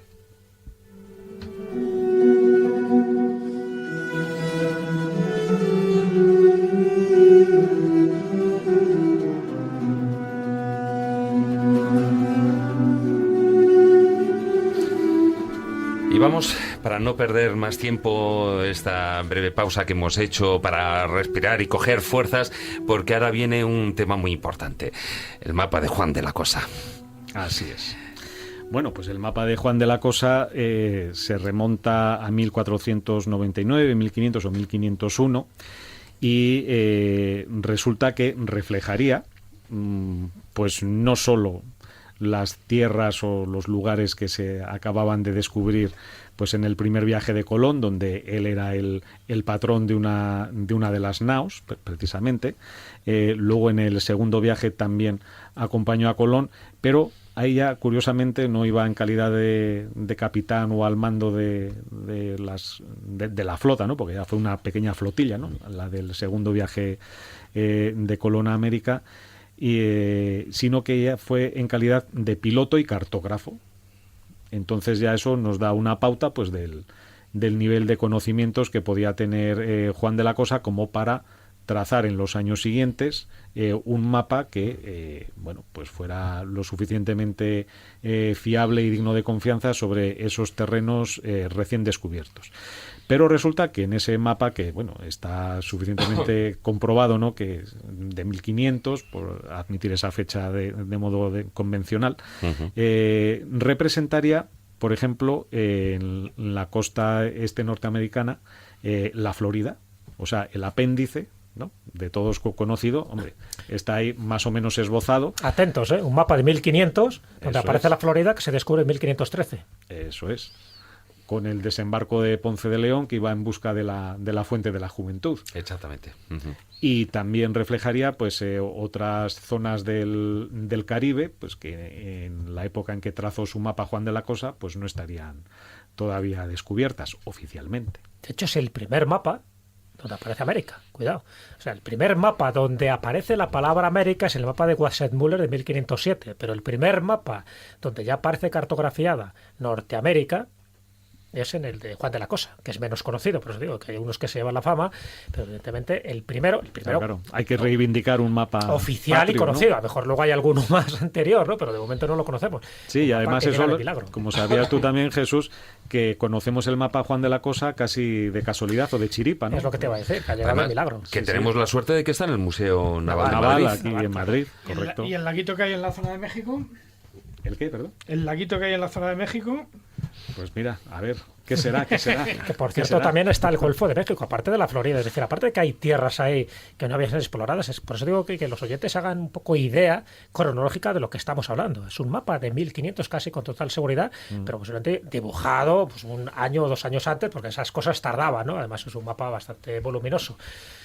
que aparezca ya parte de la península de la Florida cuando no había sido descubierto oficialmente. No es el único mapa, lo cual eso es interesante, ¿no? Porque sabes que en el de Cantino, por ejemplo, de 1502, en el Wassermühle de 1507, también aparece la Florida. Aparece, claro. Lo cual ya que hay una contradicción. Una vez más, volvemos a las pruebas. Entonces, ¿por qué se le atribuye? Que me parece muy bien, además, que se le atribuye a Juan Ponce de León, cuando sabemos que Juan Ponce de León, con la excusa de que iba buscando la fuente de la Terra Juventud, que por cierto no la encontró porque llegó envejecido, y por menos llegó, regresó, ¿por qué se le atribuye oficialmente a él? Pero es que lo mismo podríamos hablar de Núñez de Balboa, cuando descubre el Pacífico, también curiosamente en el mismo año, fíjate, en 1513, donde se dan esos 3 acontecimientos que son claves. Descubrimiento oficial. Fíjate, hasta David se ha emocionado un poco con estos datos, es para emocionarse, yo creo, ¿no? 1513 es una buena cosecha, es una buena cosecha, donde aparece, está el mapa de Piri Reis, donde está el descubrimiento oficial de la Florida, y donde está el descubrimiento oficial pues, del Océano Pacífico, ¿no? Bueno, pues tanto una cosa como otra ya estaba descubierto. Porque incluso en mapas como el de Wassermüller, el Océano Pacífico ya aparece descrito como una masa de agua independiente, cosa que antes ya sabes que había un patiburrillo ahí donde no se sabía bien dónde terminaba un mar y dónde terminaba otro, ¿no? Bueno, pues yo creo que es importante, pero el primer mapa oficial de América es el de Juan de la Cosa. Pero, José Juan, ¿por qué le tenemos de milagro ese mapa? ¿Qué pasó para que casi hubiera desaparecido pues eso en la noche de los tiempos? Entraría dentro de la componente o del lado estratégico, ¿no? y del secreto que rodeaba a la cartografía de la época como un elemento pues también de control y de preeminencia entre las potencias de entonces, ¿no? Entonces, a ver, resulta que me parece en 1536, creo, no debió de ocurrir solo en ese año, pero el emperador Carlos pues ordenó realizar un nuevo mapa mundi para tener en cuenta pues los descubrimientos geográficos que se habían realizado pues a lo largo del siglo XVI hasta ese momento, y considerando que había pues una serie de mapas más antiguos, entre ellos estaría el de Juan de la Cosa y otros, por supuesto, que se han perdido definitivamente y que pues no tenemos ya ni noticia de ellos ni de lo que representarían. Porque todos esos mapas antiguos, pues de 20, 30 o 40 años atrás, de 1536, ¿no? Como he dicho, pues se habrían quedado obsoletos. Entonces, a fin de evitar el riesgo de confusiones en las navegaciones y expediciones posteriores que se realizaran o que se proyectasen, pues se ordenó la elaboración de ese nuevo mapa mundi, y eso suponía la eliminación o destrucción de viejos mapas, entre los cuales pues podría haber estado el de Juan de la Cosa, pero afortunadamente se salvó. Bueno, pero tú eres muy correcto, eres muy ortodoxo a la hora de establecer esta teoría, ¿no? Sí, por eso sabes que te hay doy una la tesis, punta para que tú a ver, la estamos en un completes. programa de historia, pero también donde nos gusta ese enigma cartográfico. Ahí está la tesis de la duquesa de Videra-Sidonia, ¿no? La famosa duquesa roja que tú conoces perfectamente. Sí. La tesis de ella todavía es mucho más transgresora, hasta el punto que dice que la destrucción de esos mapas por orden de Carlos V no es tanto por actualizar, porque ya estaban obsoletos, ya ves tú, destruir un mapa pero que está obsoleto, entonces habría que destruir todos los mapas anteriores. Es un poco contradictorio. No tiene mucha lógica. Todo indica de que, y esa es la tesis de la duquesa de Videra-Sidonia, que murió en el 2008 y bueno, además poseedora de uno de los grandes archivos del mundo, que está en Sanlúcar de Barrameda. Bueno, pues ella lo que dice es que conocía ya desde los Reyes Católicos esas travesías a América. Lo que pasa es que en los mapas, en las cartografías de aquella época, no se ponían nombres reales para despistar, es decir, por si esos mapas caían en manos enemigas, y entonces, bueno, pues eran como rutas dirigidas a África, ¿no? En fin, en África al Cuerno de Oro, en fin, al río de los esclavos, y ella dice que ese río de los esclavos, en África no hay ningún río que tenga una desembocadura tan grande como aparecen descritas en las distintas crónicas de Inde, que ese río tenía que ser, por ejemplo, el río Marañón en Brasil, y más cosas, ¿no? O que se habla de la manegueta, por ejemplo, que sería la pimienta, o que se habla del panizo, que sería el maíz, que evidentemente no podía ser conocido antes de 1492. Bueno, multitud de detalles que te hacen dudar. Y una de las cosas que dice, ¿por qué se destruye? Es decir, ¿por qué Carlos V se empeña en destruir todos estos mapas anteriores, incluido el de Juan de la Cosa? Es porque una vez que se ha descubierto ya América, una vez que se atribuye ese descubrimiento a los españoles en general, bueno, pues si cae en manos indebidas, que eso ya lo sabían los españoles, es como que había como una especie de cortocircuito histórico. Dice, ¿cómo puede ser esto? Ya tenían información privilegiada. Dice, bueno, pues vamos a hacer la cartografía a partir de los datos que ya sabemos, a partir de 1492, y todo lo anterior se destruye porque de alguna forma evidenciaría que estábamos jugando sucio, que ya teníamos o información jugando con privilegiada. ventaja. Claro, pues eso es jugar sucio, jugar con ventaja. Entonces, bueno, pues es interesante esa tesis. Yo no sé si será verdad o mentira, pero en su obra muy poco conocida, pero bueno, que se puede conseguir incluso en internet, África versus América, ese es el libro de la Duquesa Roja, comenta todo este tipo de cosas en función de la documentación y de la cartografía que haya accedido, que ha accedido por el archivo de su familia, cantidad de millones de documentos que están ahí. Bueno, interesante, y es lo que nos indica de que gracias a muchísimos avatares y muchísimas circunstancias nos ha llegado una cartografía imposible, del desconcierto e incómoda, y que por eso estamos hablando aquí, y la cantidad de cosas que se habrán quedado en el camino, por desgracia. Lo que se habrá perdido, ¿no? Con aquella, lo que le pasó a con los aquella chinos, destrucción. ¿no? Claro, lo mismo que le pasó a los chinos. Sí, por ejemplo, en el incendio del Escorial, en el primer incendio del Escorial, aproximadamente en el 1680 y tantos, cayeron algunos mapas importantes que nos hubieran esclarecido esos temas. A mí lo que me llama la atención es de este mapa de Juan de la Cosa es que dos elementos, son dos curiosidades, ¿no? Dentro de lo que es, por una parte, que lo que es el Nuevo Mundo, pues está, digamos, pintado como en verde, y el resto, lo que es el viejo continente, no, en blanco, ¿no? Pero hay dos detalles que me llaman la atención. Por una parte está la aparición de personajes legendarios, es decir, por una parte tenemos la aparición de lo que podía ser Preste Juan. Sí, sí. Y los Reyes Magos. Y los Reyes Magos. Los Reyes Magos tienes ahí, claro. Y los Reyes... Que se pueden ver, pues te digo, que el que vaya al Museo Naval es que lo ve y te quedas extasiado viendo el original de Juan de la Cosa. Bueno, y falta el detalle de la Virgen con el niño en el centro de la Rosa de los Vientos, lo cual... Y otro detalle interesante, aparece San Cristóbal. Hay una referencia ahí a... Puede ser un guiño, ¿no? Exactamente. Yo creo que ese San Cristóbal, a Cristóbal Colón, así por lo menos se interpreta. ¿Por qué aparece aquí este santo, no? ¿Qué tal? Cuando todavía no estaba considerado como de los conductores y cosas así. Entonces parece que era un guiño a Colón y bueno... Sí, una alusión, y ¿no? que muchas de estas imágenes fantásticas están tapando territorios que, oye, no conocía muy bien y dice, bueno, pues le pongo aquí como el cromo. Así me evito seguir dar más explicaciones, ¿no? O bien porque te estaba mandando una especie de mensaje subliminal, a saber.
Minutos del filandón, faltan apenas 10 minutos para la medianoche, pues nos vamos con un último apunte porque antes estamos mencionando en el mapa de Vinland, ¿no? de los vikingos, pero en ese, así a diferencia de lo que veníamos comentando de la Antártida, aparece con hielo, pero sí que hay un mapa, curiosamente, una de las últimas curiosidades es que aparece lo que es Groenlandia sin hielo, y eso es el mapa de una expedición, ¿no es así, sí, José Juan? El conocido como mapa de Niccolò Seno, otro italiano también, y que es curiosa su historia porque es un mapa también rodeado, yo creo que casi de más polémica que, es verdad, que estamos hablando de un mapa de Piri Reis. 1380 también, para que los oyentes se sitúen, que estamos hablando de un mapa incluso más anterior de lo que estamos comentando, de 1380. Eso es, pero bueno, redescubierto por un descendiente suyo ya en el siglo XVI.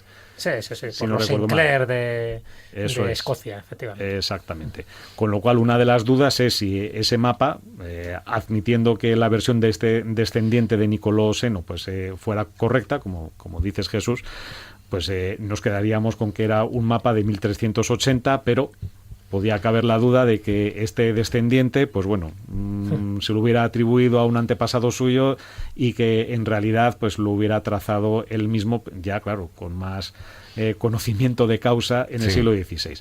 En uno u otro caso, aunque hubiera sido esta última opción, ¿no?, la más desfavorable en cuanto a su autenticidad, pues resultaría que en ese mapa efectivamente se representaría un territorio que coincidiría por su ubicación con Groenlandia y que, bueno, pues reflejaría un perfil de esa enorme isla libre de hielos, como has apuntado. Y algunos de los que estudiaron y analizaron el mapa de Nicolò Seno defendiendo su autenticidad ya resaltaron ese aspecto, ¿no?, o incidieron en él, y uno de ellos al que me quiero referir es también ya al margen de los autores que hemos mencionado a lo largo y ancho del programa del realismo fantástico, uno de los más notables y conocidos exploradores polares franceses, en este caso, del siglo pasado, que era Paul-Émile Victor.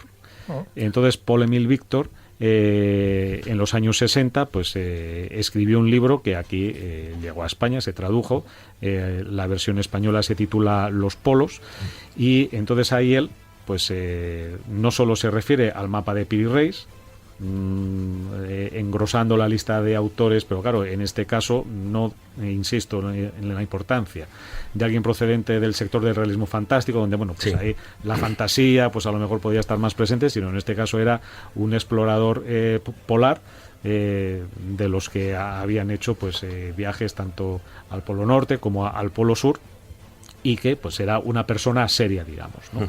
Entonces la validación o confirmación de la autenticidad del mapa de Piri Reis en cuanto a que podía ser la antigua hipotética civilización que lo hubiera trazado pues uno de los primeros que habrían explorado o llegado a la Antártida, porque claro, si conocían, ¿no?, la Antártida como para reflejarla en un mapa antiguo que luego habría sido de los que utilizó como fuente Piri Reis, pues sería porque podían haber llegado, ¿no?, allí también a poner pie en la Antártida.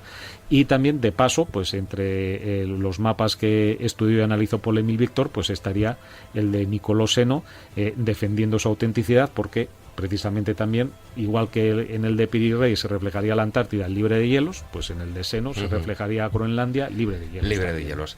Bueno, el tiempo se nos termina. Muchísimas gracias, José Juan Montejo. A vosotros, un placer. Por haber estado aquí pasando este tiempo con nosotros en la Escóbula de la Brújula.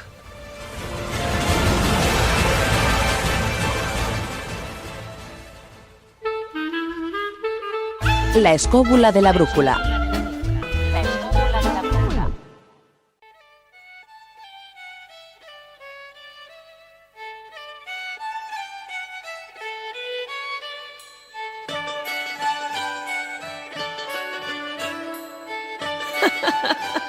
Los cuentos de Callejo. Bueno, Jesús, hoy con el cuento no te pierdas, ¿eh? No me pierdo. Tengo aquí un mapa, no es del tesoro, pero un mapa que tiene que ver mucho con el tema que hemos tocado hoy y que también pues tiene sus pequeñas reflexiones y moralejas. Bueno, pues por supuesto, que eso nunca puede faltar en los cuentos de Callejo. Vamos a escucharlo.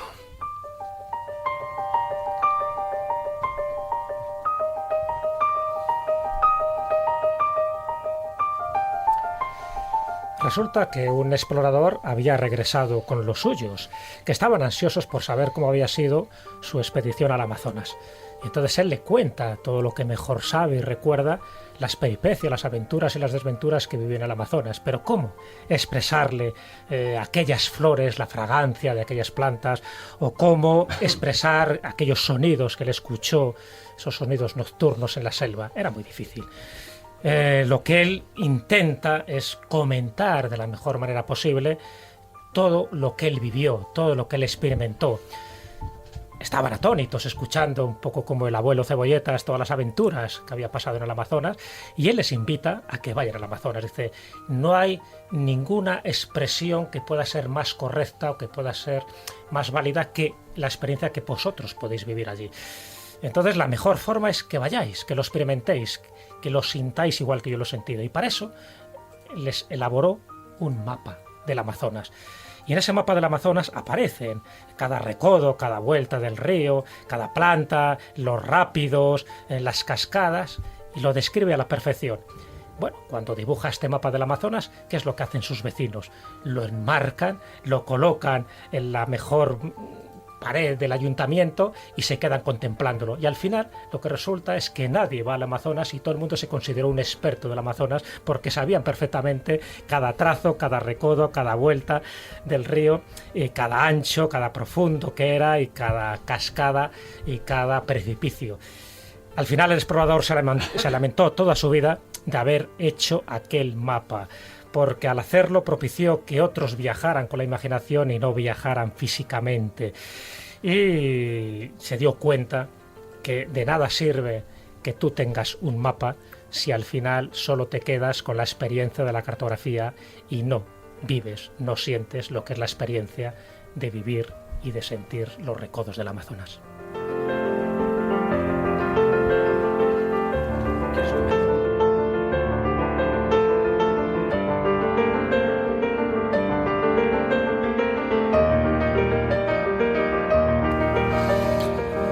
Jesús, esto significa que hay que vivir la vida y que no hay que...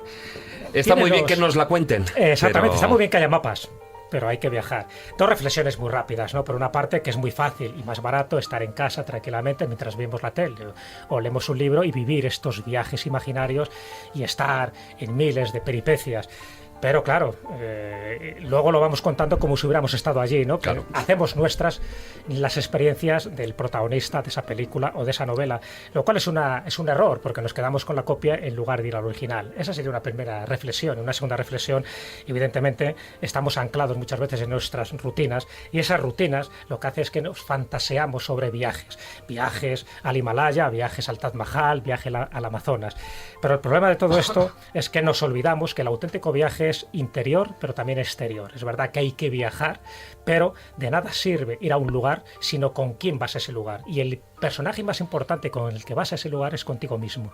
Por lo tanto, este tipo de viajes, con mapa o sin mapa, es un descubrimiento de uno mismo. Así que ese mapa del Amazonas o el mapa que nosotros queramos imaginar es el mapa de nuestra propia vida. Entiendo que hay que dibujar a veces estos mapas para saber en qué lugar ocupamos en el universo, qué lugar ocupamos en el mundo. Pero hay que ir allí, hay que comprobarlo, hay que vivir la experiencia externa, porque a la vez estamos viviendo nuestra experiencia interna. Y no hay nada, por mejor que nos lo cuenten, no hay nada que nuestra experiencia interior, que el sentimiento de estar en el Amazonas, de escuchar esos trinos de los pájaros o que una planta carnívora nos devore. Hay que vivirlo, hay que sentirlo. Mejor que no, sí. Mejor que no, pero siempre será nuestra experiencia interior y nuestro viaje que será más profundo y más intenso. Hombre, haciendo el chiste, lo siento, pero es que lo de la experiencia interior será para la planta. Hombre, no para uno. Mira cómo te has quedado con la anécdota de la planta carnívora. Yo me quedo con todo. Y me quedo también hasta... Pero yo creo que la clave es eso, ¿no?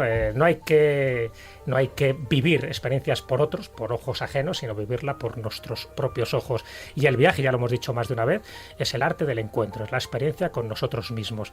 Entonces, que nos guiemos de mapas, perfecto. Que vayamos a los lugares inexplorados y desconocidos que solo conoce Maese, perfecto. Pero hay que viajar, hay que luego dibujar esos mapas y luego contarlo. Entonces yo creo que esa es la clave, la moraleja que yo he entendido de este cuento del mapa del explorador. Ahí está el Amazonas. No os quedéis viendo solo el mapa enmarcado. Ir allí, vivirlo y sí, luego tienes una peripecia con la planta carnívora que pues le vamos a hacer. Siente. Era tu día. Se siente. Lo que está claro es, como bien apuntabas, sean en mapas, sean en libros, sea lo que se está haciendo hoy en día, que es Internet. Está muy bien todos esos vídeos, reportajes, fotografías, pero nada como tener uno mismo la experiencia. Fíjate, incluso te diría más, una frase mística casi. No hay que visitar el Amazonas, hay que ser el Amazonas. Bueno. Y con eso todo lo demás. Con eso lo dejamos porque ya es la frase para terminar el año. Joy to the world. Joy to the world. Oh, joy to the world. The Lord is come. Let earth receive the King. Bueno, pues hasta aquí ha llegado y evidentemente, como es el último programa del año, pues con música navideña. Muy buenas noches, don Jesús. Pues hasta el próximo año. Felices Navidades para todos. Cuidado con el turrón y sobre todo con el cava. Bueno, no, hombre, si el cava es lo mejor. Muy buenas noches, Fermín, don Fermín. Muy buenas noches y también, como no, feliz Navidad para todos los oyentes. Ya nos veremos el próximo año, si Dios quiere. Maese, aquí estaremos puntualmente. A ver si me deja este año Papá Noel un mapa de un tesoro. Sí, bueno, mientras no te traiga carbón. Muy buenas noches, Víctor, que está al otro lado de la pecera. Muchas gracias. Y a todos vosotros, queridos escobuleros, con esta música llegamos al final de esta última edición de la Escóbula de la Brújula, antes de lo que es justo las Navidades, ¿no?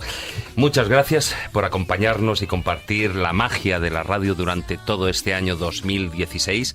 Nosotros volveremos el próximo 13 de enero, viernes, a las 22 horas, es decir, a las 10 de la noche, hora peninsular española. Cómo no, os esperamos y no podéis faltar a ese reencuentro. Mientras tanto, bueno, pues ya sabéis que nos podéis encontrar en nuestra página web, laescobula.com, y por supuesto en las redes sociales, en Facebook, en nuestra página oficial La Escóbula de la Brújula, y en Twitter con nuestro perfil @escobuleros. Buenas noches, amigos. Tratad de ser felices e ilustraos. Que paséis unas estupendas fiestas navideñas.